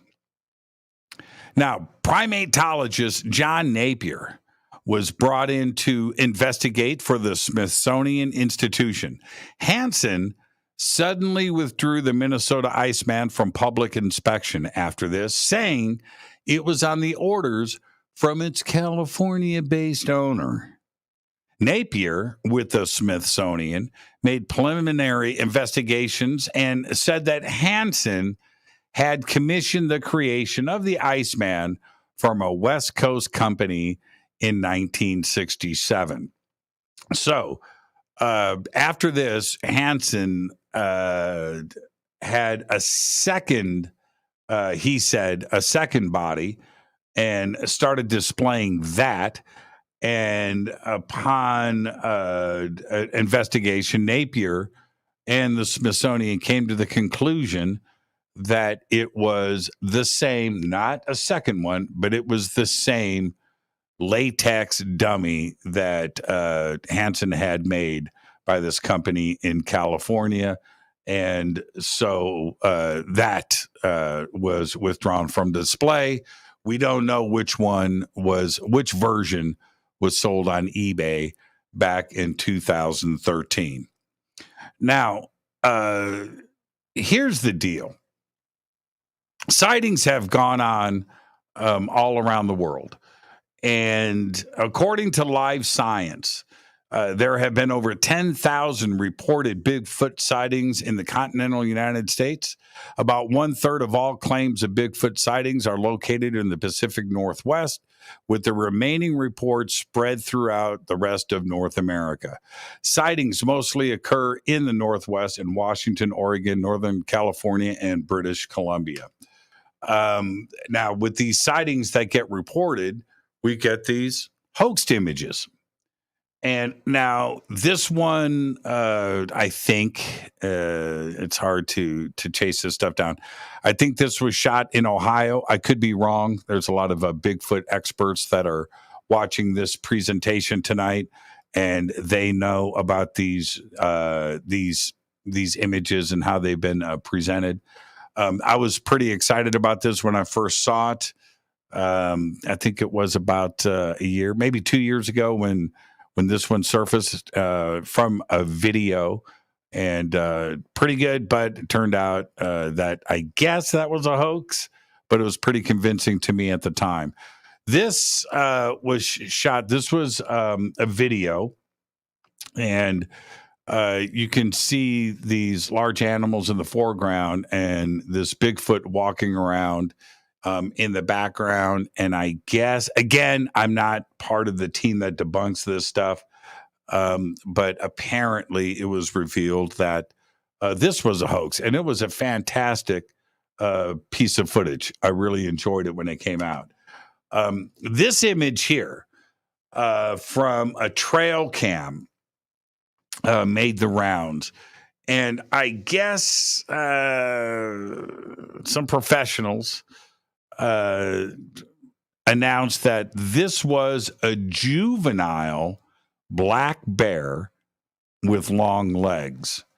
And now, the more that I look at it, I can kind of see that, because it looks like it's walking on all fours, number one. But number two, it's the back and the way that the head is shaped. This is the highest res version I could get of this image.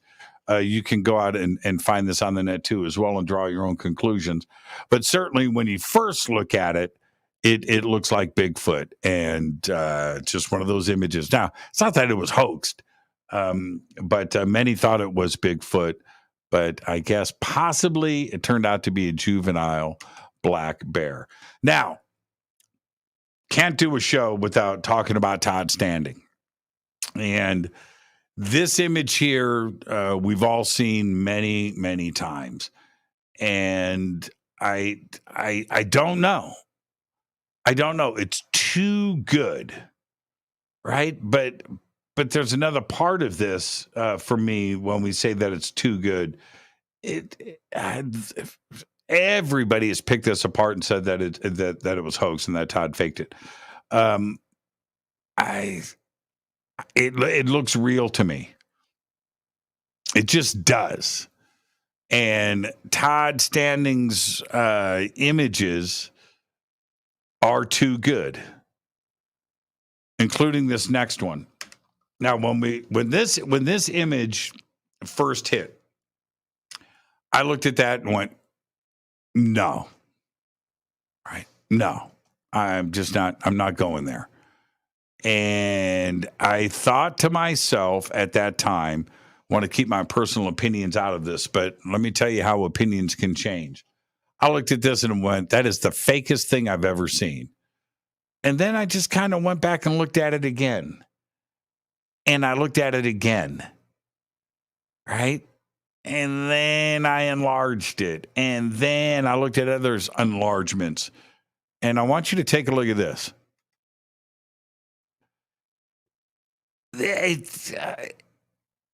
It looks authentic to me. It just does. Now, either it's just too good, and it's amazing makeup and it's amazing Photoshop, or however it was done, and CG, computer graphics, possibly, right?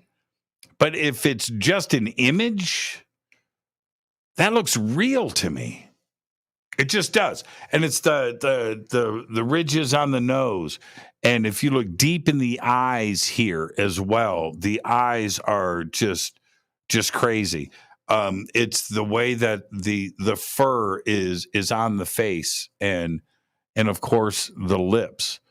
And if that isn't convincing enough, then you look at this image.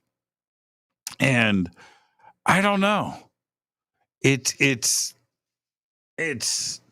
too good to be fake. Right? It's crystal clear. It's crystal clear. So is it? And I understand. I get it with everybody that has struck down the series of images that were, from a piece of video, and that this is hoaxed and it's fake and it's the and I'm the first one to go, dude. That's lights in the trees. That's a car. That's a bird in the sky. That's this. I'm the first to do that because my eyes are what I depend on. Okay, when I go back and I look at these Todd Standing images, that looks real to me. All right, now until Todd comes out and shows the mask and his buddy or how they did it and the CGI and he comes clean, I'm convinced that that's a real image. It just looks too good to me, and I'll take the criticism. I will take the criticism. There has been lots of drone footage. You remember the video of the mom Sasquatch with her baby in the river. I wanted that to be real. I did.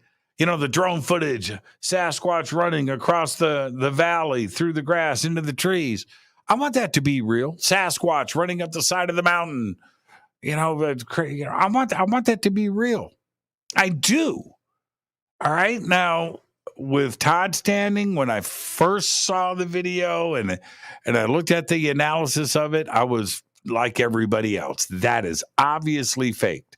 But I've had many opportunities to go back and look at these photographs, these still images of the videos, and look at this, and it just looks authentic. And I could be way off, and I could be wrong.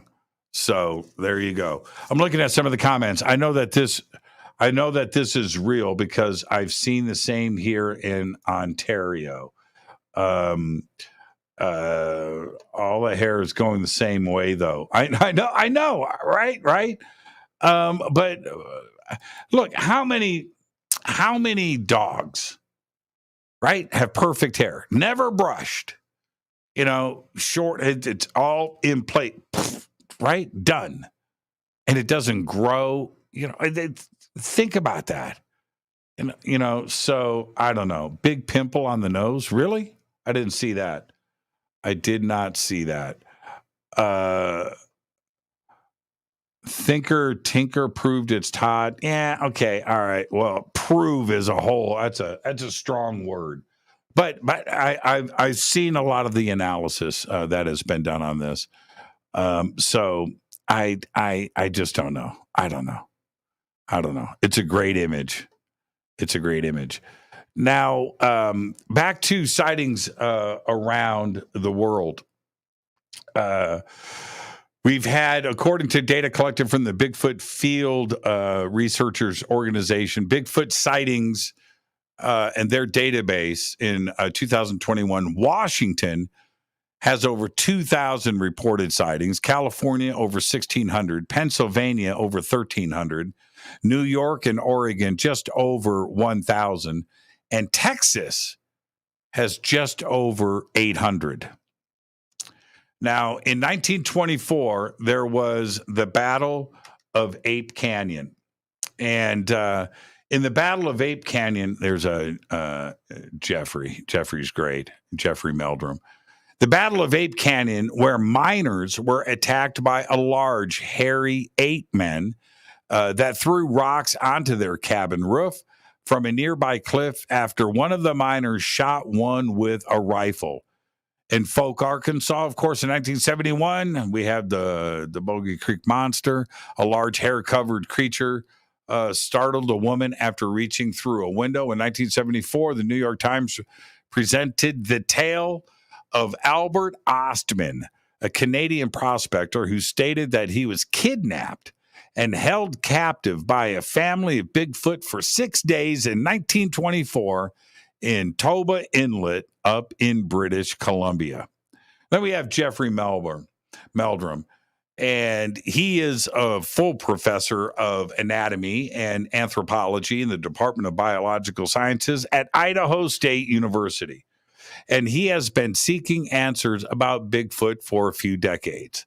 And he has one of the largest collections of footprint castings from all around the world. And he wrote the book, Sasquatch, Legend Meets Science, in 2006. Now, I took part in the casting of some footprints up in Washington. This was 4 years ago, almost 5 years ago now. I think it's 2017. It's 2022, 5 years ago. And three kids, three young boys were out goofing around in this field, found this Bigfoot print, came and got me, and pulled me out there to go. There it was. Now, I was going to present all of that in the images tonight, but it's not about me. But the point is, we made 2 castings that weekend, and holding those casts, and which were big, holding them felt different than looking at them, at the impressions, at the footprints themselves, because the castings come to life. And here you can see Jeffrey holding up one of his many castings that he has. What do we do with this casting evidence that happens? Steve Murillo called me up. I was on my way to shooting my TV series, and I was in the back of a SUV. And he says, "Man, we just got this Bigfoot casting, and we were up in Washington, the same area where we saw ours the next year, 2 years later." And immediately we brought him on to the TV show that day, and he was a walk-on, but he brought the cast with him. And I was able to hold it in my hand. And the power that presents, to see it in a positive form, like you would see from the bottom of a foot, like you see here and you see here. Okay, so these castings vary in size, but I would say most are at least 16 inches and then upwards around 2 feet in size. There are a lot of large ones around the world. But what do we do with this evidence that is presented every single year, including not only myself personally, but friends of mine that have gone and done this process? I think it's interesting. And with Jeffrey Meldrum, when he was a guest here on Fade to Black, it gives you an opportunity to look at bone structure, the arch in the foot, the heel, the toes, and the actual anatomy of what this creature may be physically. The weight and the size of the creature can be determined from a lot of this, and the way that they walk, and how far the gait is apart. So you can draw all of this from these castings. And I had this up here for a lot of different reasons, but that is an amazing shot. And if that is from an actual creature and not hoaxed, just look at that. Look at the toes. Now, you would look at that and say, well, it's only, it's just a couple inches bigger than this normal human foot. But look at the width and look at the spacing and the size of this foot. It's amazing to me. So coming up next, after the break, we're going to get into the Yeti and some other sightings around the world, and footprints and casting, and the history of all of this. The Yeti, to me, is another part of the Bigfoot story. Different, white, the Abominable Snowman. We've got red fur, dark fur, black fur, brown fur versions of the Yeti, but that go back 1,000 or 2 years And I've got lots of different reports that we're going to go over that have gone down for the last 200, 300, 400 years directly from journals, from different explorers and things in and around India and Nepal. It's absolutely incredible. The Yeti is next. This is Fade to Black. I am your host, Jimmy Church. Squatch Week here on Fade to Black. That's right. Squatch Week. Tonight is night 1. Tomorrow night is night 2 with Duke Sullivan. Wednesday night, William Lunsford. I'm your host, Jimmy Church. We'll be right back.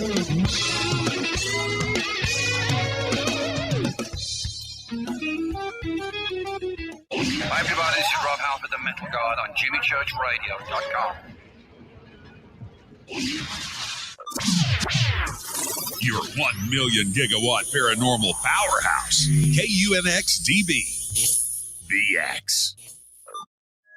The Believer is the chilling true story of Dr. John Mack, a renowned Harvard psychiatrist and Pulitzer Prize winner. This is an outreach program from the cosmos to the consciously impaired. He risked it all to investigate human encounters with aliens. The Believer, Alien Encounters, Hard Science, and the Passion of John Mack. Written by award-winning former New York Times journalist and author Ralph Blumenthal. Now available in paperback from High Road Books. Are you ready to read about true paranormal events? UNX Media publishes nonfiction books about UFOs, ghosts and haunted places, time anomalies, cryptid creatures, and more. Just like KUNX DB Radio, it's all about unexplained phenomena. Visit www.unxmedia.com to see our list of great book titles by Debbie Ziegelmeyer, Gene Walker, Devin Listrom, Wayne Lawrence, Bill Spicer, and yours truly, Margie Kay. That's unxmedia.com. This is Jimmy Church of Fade to Black, and I only drink Fade to Black blend coffee from River Moon. Just click on the River Moon Coffee banner at jimmychurchradio.com. Promo code F2B Blend. This is the only way forward. This is Fade to Black. Make contact. Join us August 5th through the 7th, 2022 at the Drury Conference Center in Cape Girardeau, Missouri for the launch of the Midwest Conference on the Unknown. There are 3 interactive days packed with vendors, exhibitors, and nationally recognized researchers presenting on unknown topics like UFO UAP phenomenon, ghosts and Bigfoot, and Missouri's own Momo, the Missouri Monster. Cape Girardeau has long been one of the most sought-out areas for UFO enthusiasts since the 1941 UFO crash, and now is your chance to be a part of the inaugural conference. Visit cape-events.com or follow us on Facebook at Midwest Conference on the Unknown for more information. Ex-listeners get 30% off by using the promo code XVIP. That's cape-events.com, promo code XVIP.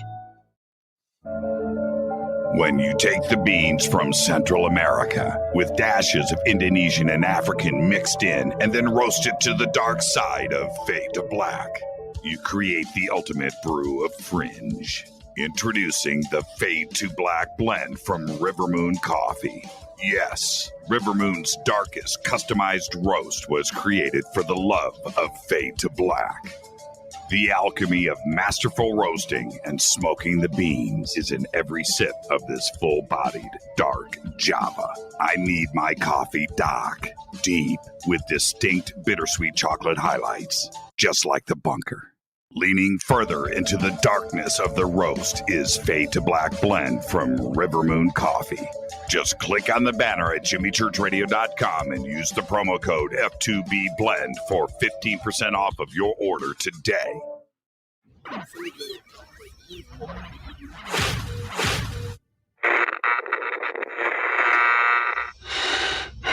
You want to know a secret? I love ponies.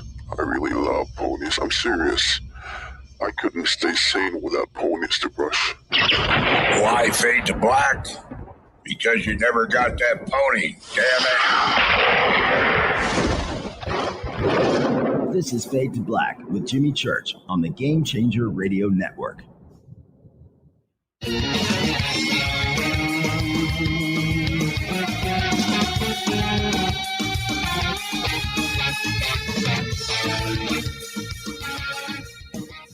back. Fade to Black. I am your host, Jimmy Church. Tonight, night one of Squatch Week.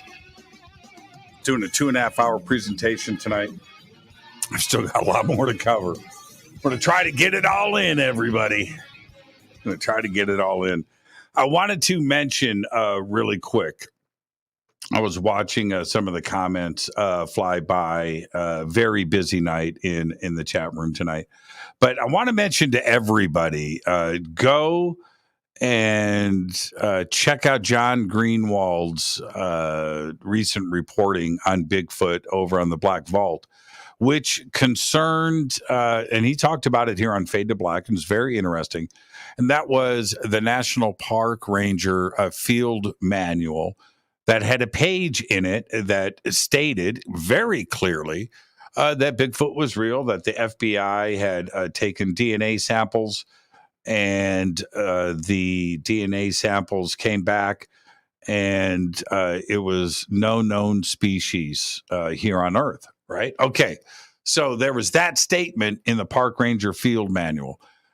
John Greenwald, with this information, has the field manual. Now he's able to do a Freedom of Information Act document search on the FBI's DNA testing that was reported in the field manual.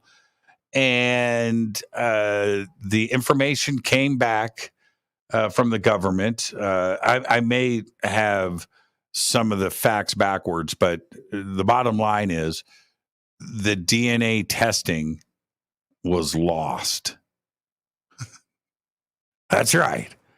That's the FBI's answer to this. But it was stated in the U.S. government Park Ranger Field Manual.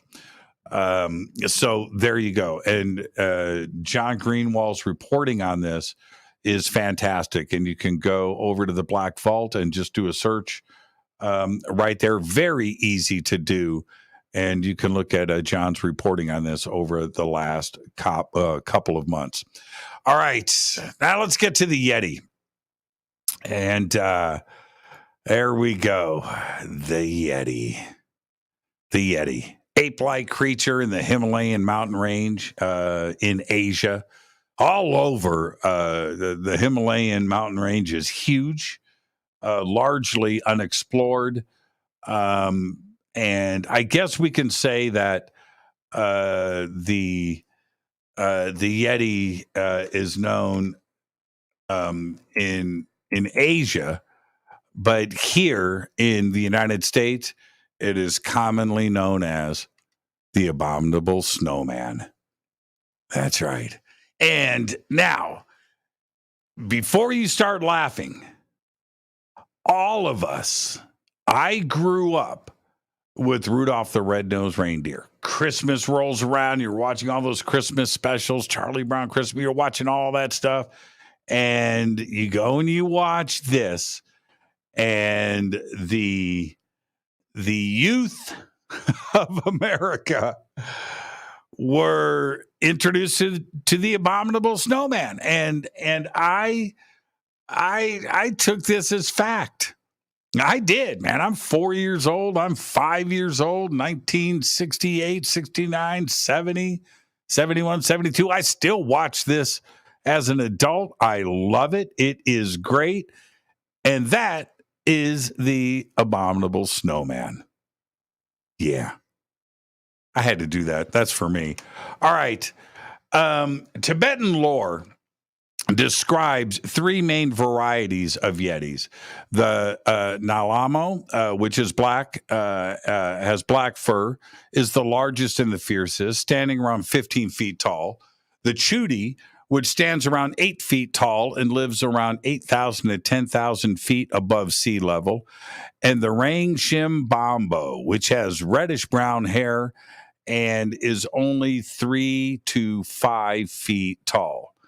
In Russian folklore, the Chuchuna is an entity said to dwell in Siberia. It has been described as 6 to 7 feet tall and covered with dark hair.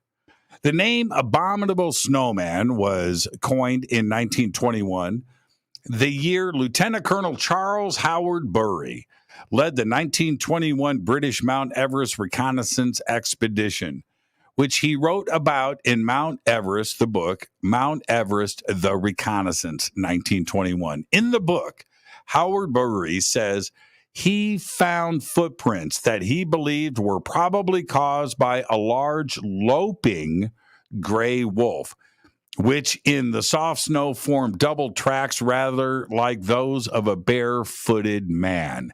This was from his book. His Sherpa guides, though, told him that the tracks must be that of the wild man of the snows. All of this in his book. In 1832, James Princip's Journal of the Asiatic Society of Bengal published Trekker B.H. Hodgson's account of his experiences in northern Nepal. His local guide spotted a tall bipedal creature covered with long, dark hair. That was in 1832. In 1925, N.A. Tambazi, a photographer and a member of the Royal Geographical Society, writes that he saw a creature at about 15,000 feet above sea level near Zemu Glacier. Tambazi said that he observed the creature from about 200 to 300 yards for about a minute. Again, 15,000 feet. Now, Zemu Glacier pops up a lot when it comes to different Yeti sightings in the Himalayas. It's very interesting. But Tambazi's report was pretty direct. He said, man, I was at 15,000 feet. I'm a photographer. I'm a member of the National Geographical Society. And I'm here to tell you, I observed this creature from only 200 yards away. I was right there and I watched it for over a minute. While attempting to scale Mount Everest in 1951, Eric Shipton took photographs of a number of large prints in the snow at about 20,000 feet above sea level. Then you have Peter Byrne. Peter Byrne reported finding a Yeti footprint in 1948 in northern Sikkim, India, near the Zemu Glacier. Once again, and he was on holiday from a Royal Air Force assignment in India. And you have one of the most famous cases of all, which was this. In 1953, Sir Edmund Hillary, yes, Sir Edmund Hillary and Tenzing Norgay reported seeing large footprints while scaling Mount Everest. That's right. Skalwer Roxitz said in his book, The Long Walk, which was published in 1956, that as he and some others were crossing the Himalayas in the winter of 1940, their path was blocked. Their path was blocked for hours. They couldn't continue. Why? Two bipedal upright animals that were doing seemingly nothing but shuffling and playing around in the snow. It's an incredible, incredible case. Now, footprints have been sighted and photographed and reported up there for a couple of hundred years. And it seems like every time somebody goes to Everest, somewhere up there, Zemu Glacier, somewhere in the Himalayas, footprints are found. It was in 2019, an Indian Army mountaineering expedition team claimed to have spotted mysterious Yeti footprints, but these footprints were 32 by 15 inches near the Makalu base camp. Here is another shot of those footprints. You can see how big they are. The human footprints are going left to right, and those are the Yeti footprints going off over the horizon. And now, next up,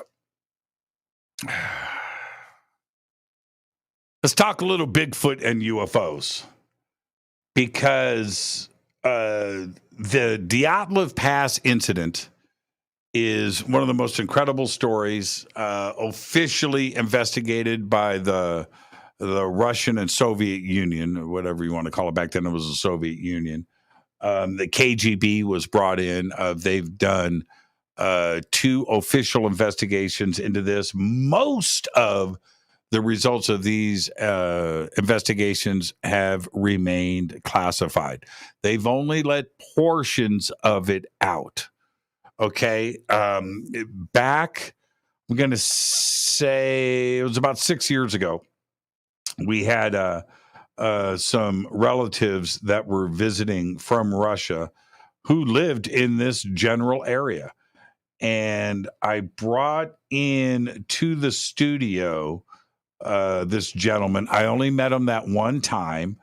I think he was about 60 years old. And I had to have a translator. I can't remember if we put this on Fade to Black or not. If we did, maybe some of you remember. Anyway, so I interviewed him about Diatolive Pass. And he told me some pretty incredible stories about it. And one of them was that everybody believes that there is some Yeti type Bigfoot creatures that live up there. That there are parts of this mountain that you just don't go in, that bad things happen. And that's exactly what happened with Diatolive Pass. He also talked to me about the UFO sightings that happen up there all the time, and that definitely that weekend when Diatolive and his friends went up for this expedition, that there were UFOs sighted in the sky all week leading up to the incident, and that the military was seen in the area too as well, and that everybody thought that the military that the military was there investigating the UFOs. Now, here's a series of pictures. This is the crew, and remember, these were all friends. And this incident was 9 friends that died in the northern Ural Mountains. And this went down between the 1st and 2nd of February in 1959. And to this day, I guess we can say everything is unresolved and uncertain. So let's just go with that. Nobody knows what happened. The experienced trekking group was from the Ural Polytechnical Institute, led by Igor Diatolive. And he had established a camp on the eastern slopes of the Kolatsakal of the Soviet Union. Overnight, something caused them to cut their way out of their tents and run from the campsite. Nobody was dressed. There was heavy snowfall. There was sub-zero temperatures. Nobody put on their clothes, their pants, their coats, their gloves, their shoes. They just ran for their lives and cut their way out of the tents. And here they are. One of the strangest aspects for me of Diatolive Pass and this incident was they all had cameras with them, and they had all documented everything. They were experienced mountain trekkers, and they were happy to be together, and they were going on this expedition together. They were just kids, and all of the pictures on their cameras just showed a bunch of smiling faces. Here they are in the back of a truck on their way to the site to begin their trek. And as you can see, everybody is just happy. After the group's bodies were discovered, an investigation, the first one by Soviet authorities, determined that 6 of them had died from hypothermia, while the other 3 had been killed by physical trauma. One victim had major skull damage. 2 had severe chest trauma, and another had a small crack in his skull. 4 of the bodies were found lying in running water in a creek. 3 of these 4 had damaged soft tissue of the head and face. 2 of the bodies had missing eyes. Think about that. 1 had their tongue cut out, and 1 had their eyebrows shaved. The investigation concluded that something compelling, something natural, had caused the deaths. Now, what does that mean? Right? Bigfoot? Some creature? And to have the eyes removed? These are very strange. Your eyebrows shaved, your tongue cut out. Very strange. And remember, whatever caused their deaths didn't enter their tents. The kids clawed and cut their ways out of the tents, nearly naked, and ran for their lives and were chased down and killed. It's an extraordinary case. When you look at the campsite as it was left behind, that's what was found. And all of this documented. You can see here how the tent was shredded from the inside. This is one of the pictures from the Diatolive site, and that is a lantern out there on propped up on a rock. It's incredible to me. It's incredible. There are reports of lights in the sky in the days before the incident. There was also the reports of military activity in the area, possibly connected to the UFO sightings. And one of the things that is often reported during a Bigfoot sighting is a UFO sighting just before or after contact. And I've always found this interesting and compelling. And is this what happened at Diatolive Pass? Nobody knows for sure. But the case is still unresolved to this day. But this starts to raise the other questions. Is Bigfoot biological, or is it possibly interdimensional? Is it both? I have always been on the fence when it comes to Bigfoot or what Bigfoot may be. But over the years, I've kind of gravitated towards something interdimensional. And when I do that, something pulls me back in the other way.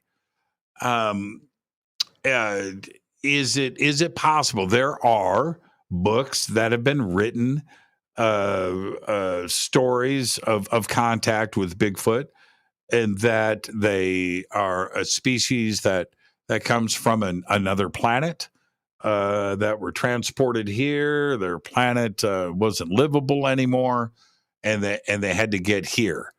Now, that thought process sounds too sci-fi. It sounds too made up. But then we have to look at the other aspects of Bigfoot and the way these sightings have happened all around the world. We're talking about Diatolive Pass right now, but we have Yeti and we have Bigfoot all across the United States. There's been sightings everywhere, every country. We still don't have a body, right? I ask the same questions that everybody else does. Like, first, where's the body? Where's the body? A corpse, right? Bones, right? Why hasn't one been hit by a car yet? And before I hear people's thoughts and answers, I just want you to stop and think about those situations, because you can drive down any road, you can drive down any highway, and you're going to drive past roadkill of all kinds. I spent a lot of time in Northern California, and especially just recently. And I'm here to tell you, you drive around in Northern California during the day, and you see elk, you see deer, you see bears out in the open. Drive down the road, you look into a field and you see a herd of elk. Have you ever seen that in person? It's crazy, and it's all over Northern California. And so you look at that kind of wildlife, and that's during the day. And the first thing that you do as the sun sets and you're driving around in the darkness up there is you're thinking about, wait a minute. I saw all of those deer today. Today I saw all of those bear. Today I saw all of those elk. And what can jump out in front of my car in the darkness? And you have to be prepared for this. And that is what you do up in Northern California, certainly throughout the country. But I'm talking about my own personal experience. And you drive around and you see roadkill. You see it everywhere. And I don't want to have a baby deer jump in front of my car. I can't tell you how many times I've rounded the corner and standing next to a tree is a mama deer and the little baby deer looking at me. And I have to stop my car. I don't want anybody. And I creep by at a half a mile an hour to make sure that I get in and around the deer and everything is fine. That's what happens. So where is the same situation with Bigfoot? How come we haven't got the body? Now, there are, yes, deer will take out your car. Yes, it will. I know that there are those out there that, Bigfoot's too smart. It's not going to jump out in front of a car. Well, humans are pretty smart too, and they get hit by cars every single day. I've been hit by a car twice myself, personally. And as smart as I like to think I am, I still managed to get hit by a car. So to say that Bigfoot is too smart for that, no. So what am I suggesting here? Is it that there's an interdimensional aspect to this? I have seen over and over again with my own eyes Bigfoot tracks that start and stop. And so how can it be that you have a fresh set of tracks in front of you that just start and there's nothing in front of it, nothing, and then the tracks, and then they just stop over here? What's going on? Now, does this turn around and resolve these questions, right? Because that you have people that will try to answer these questions with, man, check this out, church, man, you don't find bears' bones. You don't find deer bones. You don't find monkey bones in the forest, man. You just don't do it. They don't exist, man. So why would you see Bigfoot bones? Well, you know what? Normally you don't see bear skeletons or deer or monkeys, whatever. Normally you don't. But we have found them thousands of times. Not once, not twice. It's not rare. It happens all the time. Now, it's not to say that every single deer that dies, you're going to find the carcass in the woods. Every single one. No, of course that's not the case. And that's same thing with elk and everything else. I get that. I understand that. But we have still found them. Lots of them. So where is the Bigfoot corpse? Where are the Bigfoot bones? I don't know. Is it an interdimensional situation? Now, somebody had said to me, I can't remember who it was. It might have been Duke. Duke, I'm not putting you on the spot. I've seen him in the chat room here. But somebody had said to me, but they have, no, I don't think it was Duke. They have found bodies. When? I mean, somebody tell me, look, no, the agencies will come and they'll track you and it's like the Men in Black and you can never go. Look, let me tell you how it is. If I find a Bigfoot corpse, I am bringing that thing straight onto a live stream. I'm not driving anywhere. I'm not doing anything. I am live streaming to the world. That's what I'm doing. I'll drive the corpse away later, but I am live streaming. So that's it. I'll be a martyr if I'm going to be picked up by the Bigfoot Men in Black. I'll be the martyr. Why hasn't that happened? We have all of this evidence. We have the footprints. I guess there's been DNA samples. Obviously, the FBI did theirs. And this has happened. This part is for real. But we don't have a body. Is it because we have to go into the full woo spectrum here that Bigfoot is interdimensional? Is that possible? I keep getting pulled into that side of things. There's too much to this phenomena, too many sightings, too many things. Too much has happened to just dismiss this as just a crazy psychosis and it's just made up and people are having fun with this and that's the end of it. No. These sightings and the footprints and things have gone back for hundreds of years all around the world. We just haven't had the body. We don't have the bones. Interdimensional. And I'm okay with that. So I'm still in the middle. I'm still on the fence. But that's where I think that there is a definite connection between UFOs and Bigfoot. Am I suggesting that UFOs are dropping off Bigfoot and picking them up? Yeah, it's a possibility. Chewbacca is real, right? That's part of the Star Wars documentary. I don't think those were science fiction films, but you have that, right? And what's wrong? Everybody loves Chewbacca, right? Nobody questions that an alien could possibly look like that, another species from another planet. So why not? It's possible. And the connections are just too many. They happen too often, including with friends of mine. So with that, I'm going to take a quick break. And when I come back, I'm going to open up the phone lines and take your phone calls. This is Fade to Black. I am your host, Jimmy Church. Tonight is night one of Squatch Week. And that is my 2 hours. My 2 hours of Bigfoot. I'm going to come back and open up the phone lines to all of you. And what did you think? What do you think? Interdimensional? Real? What's going on? Find out after the break. Stay with me.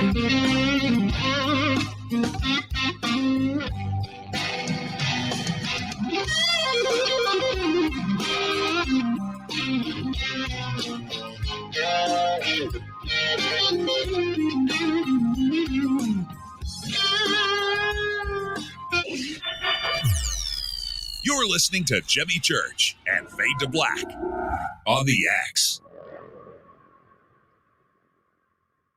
Hey, what up, y'all? It's your girl Vivica Fox here, and you are listening to my boy, Jimmy Church, on JimmyChurchRadio.com.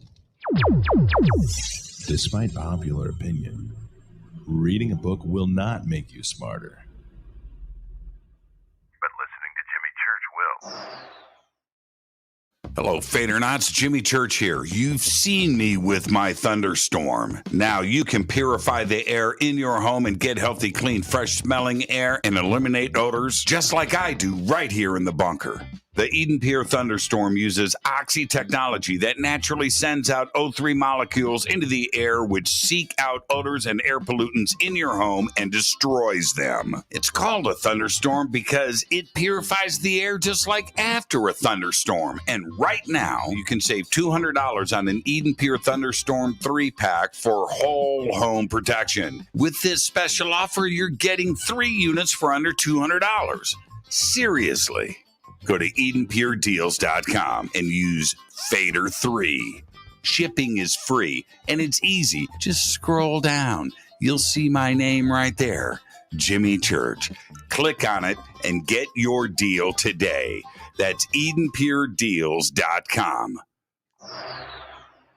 This is Billy Carson, founder and CEO of ForbiddenKnowledge.tv. ForbiddenKnowledge.tv is the fastest growing and one of the most watched networks in the world. And I would like to personally invite you to check out our expanding library of TV, film, lectures, and special presentations. ForbiddenKnowledge.tv has over 6,000 videos covering lost history, health, UFOs, spirituality, and our future. We are committed to our community, and with my personal invitation, you can, right now, get your own free 30-day membership at ForbiddenKnowledge.tv.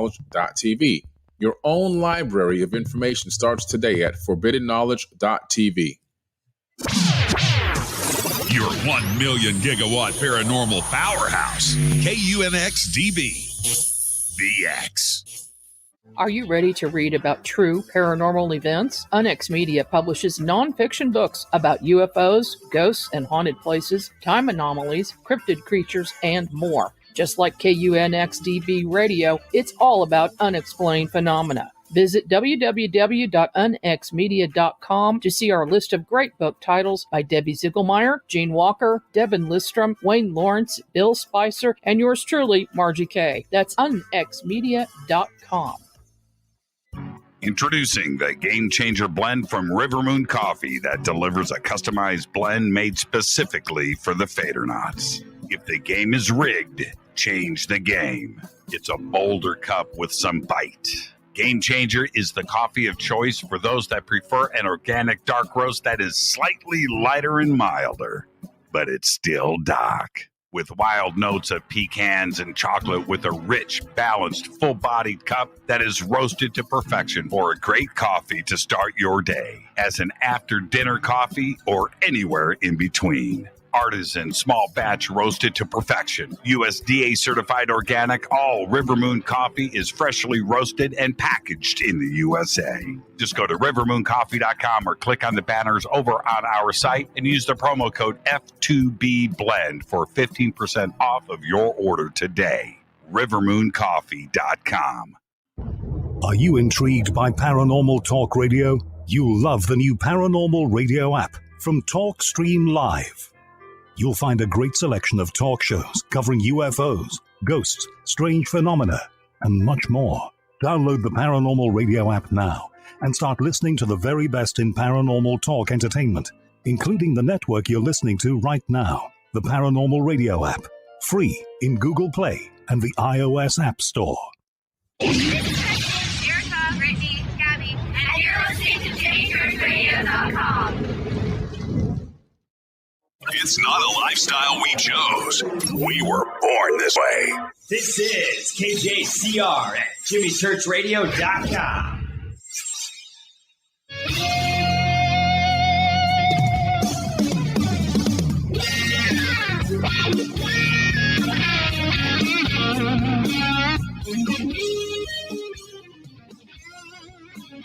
Welcome back, Fade to Black. I am your host, Jimmy Church. Tonight, night one of Squatch Week here on Fade to Black. And it's weird. I had timed that to be 2.5 hours, and I'm just so excited, and I just blew through all of it. And so there you go. I've opened up the phone lines. I've got calls on hold. 818-921-6929 or 323-275-9695. And I also, I had mentioned earlier, so I have these images here from my own experience, but our Bigfoot print sighting that we had up in Washington.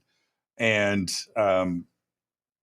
here is the images. These are the 4 young men that found it, and that's Fader 1 and Fader 2. That's Phoenix, and that's Jax.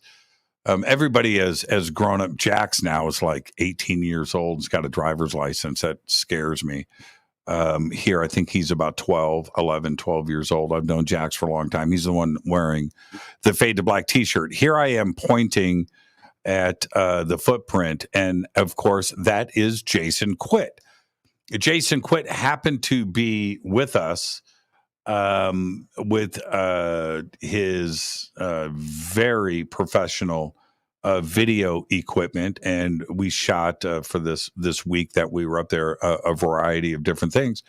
But when these four pulled me over there and I observed I couldn't believe what I was looking at, and I had immediately, I was confused. I was confused to see a footprint that big. I'm going to show it to you in a second.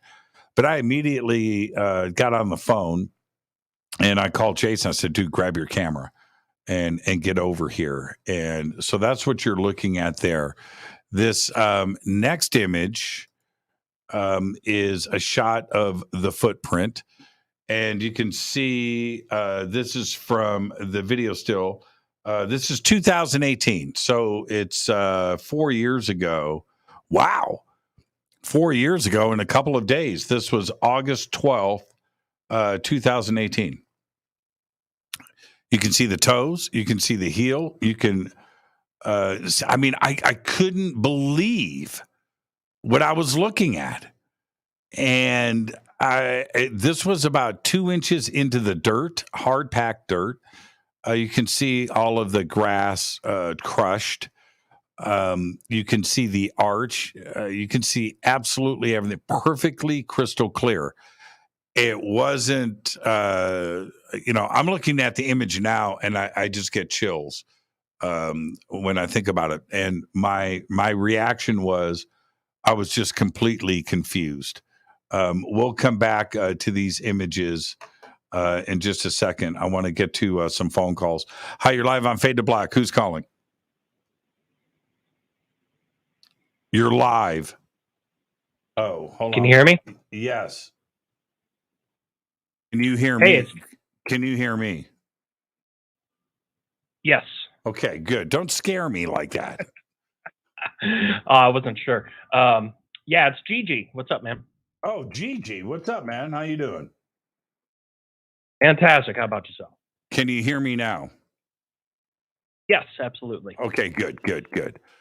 So what's up, Gigi? So, well, one thing I wanted to add to the Diatolive Pass incident is, everything is pretty crazy there, right? The missing eyeballs, cutting out the tent from the inside, no clothes. Everything's pretty, it's just like, what the hell? But the most what the hell thing to me that I'm not, maybe I missed it or maybe you didn't bring it up, was, those bodies that had those, the crushed skulls and the crushed ribs and whatnot.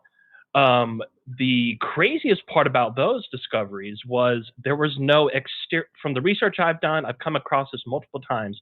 Apparently there was no exterior wounds. In other words, there was no bruise, there was no marks on the outside. It's as if some sort of force just sort of crushed their bones. And after all these kind of crazy discoveries, I believe the chief examiner, or whatever his title was, I believe he resigned from his position, either during or just after the conclusions to all that, because he just, because they attributed it all to hypothermia, right? And I was just wondering if you have heard of that part. Yes, I have. And so let me comment. You made about 5 different points there, Gigi, all excellent ones. So let me just kind of pick that apart for a second. Why, in the very beginning, why bring in the KGB? Right? Why do you bring in the CIA? Right? Why do you bring in the KGB? Why isn't this a local, if it's hypothermia, and we're going to come back to that in a second. If it was an avalanche, why bring in the KGB? Isn't this just a local law enforcement issue, a local medical examiner, and the kids were out hiking, there was an avalanche, and they died of hypothermia? That's pretty much case closed. Accidents happen, right? So why bring in the KGB? And why make this a secret investigation? And why keep your results secret for so many years? That's a very interesting part. Second, hypothermia is the cause of death for all of them, probably, right? But you were beat unconscious and then left in the snow or left in a creek to die of hypothermia. But that doesn't, hypothermia didn't attack the tents, right? Hypothermia didn't crush the skulls. Hypothermia is the excuse with all of this because they don't want to reveal what actually happened. How did they get attacked? How did their eyes get cut out? Who cut out their tongues? Who's shaving eyebrows? Who beat them to death? What happened? What happened outside of those tents, right? That was so crazy that they clawed that it was safer outside of the tent in the snow in sub-zero weather than in the tents in your sleeping bags. Give me that answer. That answer is not hypothermia, right? That's the opposite of that, Gigi. So what was it that all nine exited their tent and ran for their lives and got beat and their skulls crushed, tortured, right? Who did that and how did that happen? Hypothermia can be applied to this because somebody was lying face down in the snow with a crushed skull and their eyeballs cut out, and then they froze. The body was frozen. So that's where hypothermia comes in. But hypothermia had nothing to do with them leaving their tents. You know what I mean? So how do you explain this? And that is why the KGB was brought in. And now you also have the other reports that went on about lights in the sky and UFOs and the military being there, probably for the UFO activity. We don't know, but this is a very remote area in the Ural Mountains. So what was the military doing there? There were lights in the sky that were seen, and then the incident happened after that. Was all of this connected? It seems like a pretty strange coincidence if it's not, right? Yeah, I mean, this is truly one of the most mysterious modern mysteries. I feel like I've always been so fascinated by this case, and there's really not enough good. I mean, you can kind of look up some stuff on YouTube, but there's not really a good documentary about this. There is actually. Have you ever seen The Devil's Pass? The science fiction movie? Yeah. That's loosely based. Yeah. I thought it was great up until the end. They kind of had that twist, ruined the whole thing. Now you're talking about, if we're talking about the same movie, they had the underground UFO research facility next to it. Yeah. Right? Yeah, that's the same movie, right? Yeah. Yeah. It was good. You're right. You're right, though. It was good until the end. It was pretty cool, actually. Yeah, it was. And then the end, I was just like, oh, man, what are you guys doing? But but yeah, very fascinating case. And I highly implore anybody to explore that.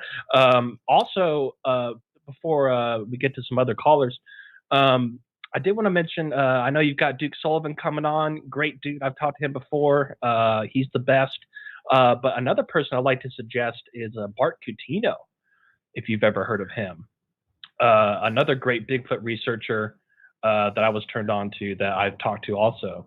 And one of the things that we talked about that I brought up to him was, and I want to bring up to you as well, is so the Patterson Gimlin footage. Mm-hmm. I'm pretty much sold on it, except for one thing, and that is, in fact, the first image you showed of the Patterson footage was a perfect, the very first image. I don't know if you can pull that back up or not, if that's easy enough. But it looks pretty it really looks like there's some kind of shoe or a sole on the foot. Have you ever noticed that? What is that? Well, but if you look at actual primate feet, which I'll pull up this image right here, and if you're looking at the live stream, you can see it here. I mean, what do you? That looks like it is the same thing that is in the bottom of. Now you're talking about. Let me pull back here. You're talking about the very first image. Yeah. Now I have the high res image here. So, are you talking about this one? I'll have to. The YouTube is okay. Wait a minute. Let me back up a little further. You might be talking about. It was the very first one. No, I put up the first one. You can't see the soles of the feet. You're talking about the second one. Are you talking about this one? It was a close. Yeah, I don't see it here. There, right there. This one. The one that I'm looking at right now, which I know the feed is a little bit delayed. Oh, you went. Okay, I think you're on it. I'm assuming you're on it. I mean, look at the. I mean, does that not look like a sole of a shoe? No, not to me, not to me. And I'll tell you why. Maybe that's like a log sticking up or something in front of the foot. Yeah, maybe. Because like I said, there are. I also show these images here, and you kind of have to. Okay, look at the screen. And so when you consider the Patterson film and things, I mean that very possibly could be what you're looking at. So yeah, that does. Yeah, that could be. That could be. And to be clear, I believe in Bigfoot. I mean, there's enough. I mean, it's been talked about in every culture around the world as far as history goes back. They're obviously not talking about nothing at all, right? I'm sure there's Bigfoot out there, but it's just that one little thing in that Patterson footage that kind of, I'm just not sure if that's, but then you made a really good case though. Like, yeah, I've seen those interviews with the special effects guys, and they're talking like, man, like especially back then, like, damn, I wish I could do something like that. Well, see, this is where I just call a spade, and which is when we go back historically, and I brought up Planet of the Apes, and I brought up 2001: A Space Odyssey. How about? Do you remember the $6 Million Man in Bigfoot?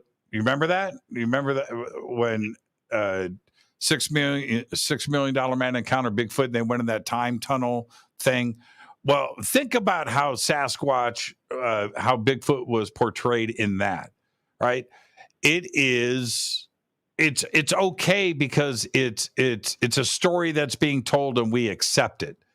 But if you go back and you look at that, there's nothing fakier than the original Planet of the Apes. But we didn't care because it was telling a story, right? And then you go and you look at 2001: A Space Odyssey, and Stanley Kubrick did everything he could to make those scenes of the monolith and the apes, whatever you want to call it, as realistic as he could do it. And with all the money, the best makeup, the best costume people, the best actors, everything that he could do, he did. But it was still fakey, and we all laughed at it. But it was telling a story in cinema. Okay, Stanley, we'll work with you on this. You're just trying to, make this a part of the story. Okay, that's great. But then you go look at the Patterson film, and the Patterson film is not that. It's not. Yeah, it's not. It looks way better. Oh, there's way better. It's authentic. You know, there's nothing. You don't look at the Patterson film and go, pfft. You know, you look at Planet of the Apes and you go, pfft. Right? You look at 2000, whatever. You look at the $6 Million Man, you're like, whatever, who cares? You know, whatever. You know, it's fake. And then Patterson in that film, there isn't a giveaway there. There isn't. It doesn't exist. And I got to say, and this isn't, let's just talk in an anthropologist way of speaking here. Those breasts swing naturally. Right? Yeah. They do. They're not, those aren't breasts inside of a suit. And what? So somebody made sure that, that was part of the costume, they were just freely going to swing in the breeze. And I'm just saying, you look at that and you see that and you go, well, that just looks real to me. And here's the other part for me. And this really isn't commented on a lot out there, Gigi, but you see muscles. You see muscles. You see the muscles flex. You see the things, that's a nude body walking like you would see the muscles in a lion or in an ape or in a dog, the same, and that's, you see that. And if that is a costume, you're not going to see the muscles like that. You're just not going to see them ripple and flex while the walk is going on. If that is some thick, and somebody had said, Gigi, and nobody talks about that. I mean, I see that. I go, what, is everybody blind here? You see the muscles. You see the natural muscles flex. And here's the thing. There's been 3 or 4 different costume makers that have come forward and said that they made the costume for this, right? Well, obviously 4 didn't. It's possible that 1 did, but that means that 3 others are lying. Okay. And one of the comments was that Roger Patterson made the costume out of horse hide. Now think about that for a second. Horsehide. That must be the hottest, stinkiest, nastiest thing that you can imagine. But I don't see it as being flexible, and I don't see it, and it must weigh a lot. And so now, out of horsehide, you've got flexing muscles coming through thick horsehide skin, right? And you've got muscles that can flex through it. No, you've got swinging breasts on a horsehide suit. No. So these things I just constantly dismiss. And we can talk about the gait. We can talk about the arm movement. We can talk about the way the head turns. You can talk about all of that. Look at the muscles and look at the boobs. And those are the 2 things to me that seem the most natural here. And you know me, Gigi, I talk smack. I don't, I want to debunk, and I want to keep my sanity with all of this stuff. I don't want to lose my mind. But when it comes to the Gimlin, the Patterson film, my eyes tell me that I'm looking at a real creature. I'm not looking at somebody in an ape suit. That's it. That's what my eyes tell me. Yeah, I mean, I ultimately think so. It's just that just kind of sometimes keeps me on the fence is the foot thing. But another natural thing that I actually never noticed until I think it was Duke that actually pointed this out to me, was if you look at some of those high-res photos, you'll notice a little strip of hair that's kind of ruffled on the legs from the arm swinging back and forth and rubbing against the leg. And you can actually see that in the pictures, which gives even more credence, to the film being legit. And nobody ever brings that up either. But he brought that up one time, and I thought that was a really good point as well. Yep. There you go. You're the best, GG. I miss you, man. When was the last time? It seems like I just saw you somewhere. Where did I see you? I think Conscious Life was probably the last one. Okay. All right. So we did see each other this year. Yeah. Is Laughlin happening again this year? No, not that I know of. I think. Oh, really? No. I think Paula Harris is doing a conference, her last one. I'm not sure of the dates, but I think it's in November or December. I'll find out though, but I don't think I am attending that, but maybe I will. It's her last one, and I'll see if I can arrange those shooting dates around that, and I'll go to Laughlin just to hang out. But I'm not working. So it'd be fun to just go and hang out with everybody. So are you going to go? I mean, if the whole crew is going to go, then yeah. Yeah. And, but if not, I'll certainly be at Conscious Life next year. Well, I'm hosting that, so I'll see you there. So, and things are looking really interesting for Conscious Life Expo. I can't wait to start making these announcements. I already know who's going to be there, and I'm like, man, yeah, it's going to be great. Well, Gigi, you're the absolute very best. I left everybody on hold just so I could talk to my old friend. You haven't been on the show. Jeez, it's been a few years since you called into Fade to Black, my man. How's your show doing? Oh, it's doing great, man. Can't complain. Everything's going good, man. Appreciate you asking. And yeah, I haven't called in quite some time. And but yeah, it's good to talk to you. Good to see you digitally. And yeah, we'll hang out soon for sure. You're the very best, GG. Behave and be well. All right, right back at you. Talk to you. That's GG from Shift Happens. And caught me by surprise with that phone call. Thank you so much, GG. And yeah, I love the Patterson film. I truly wish the UFO community had that. If the UFO community had that, right? Think about that. It would certainly just be case closed.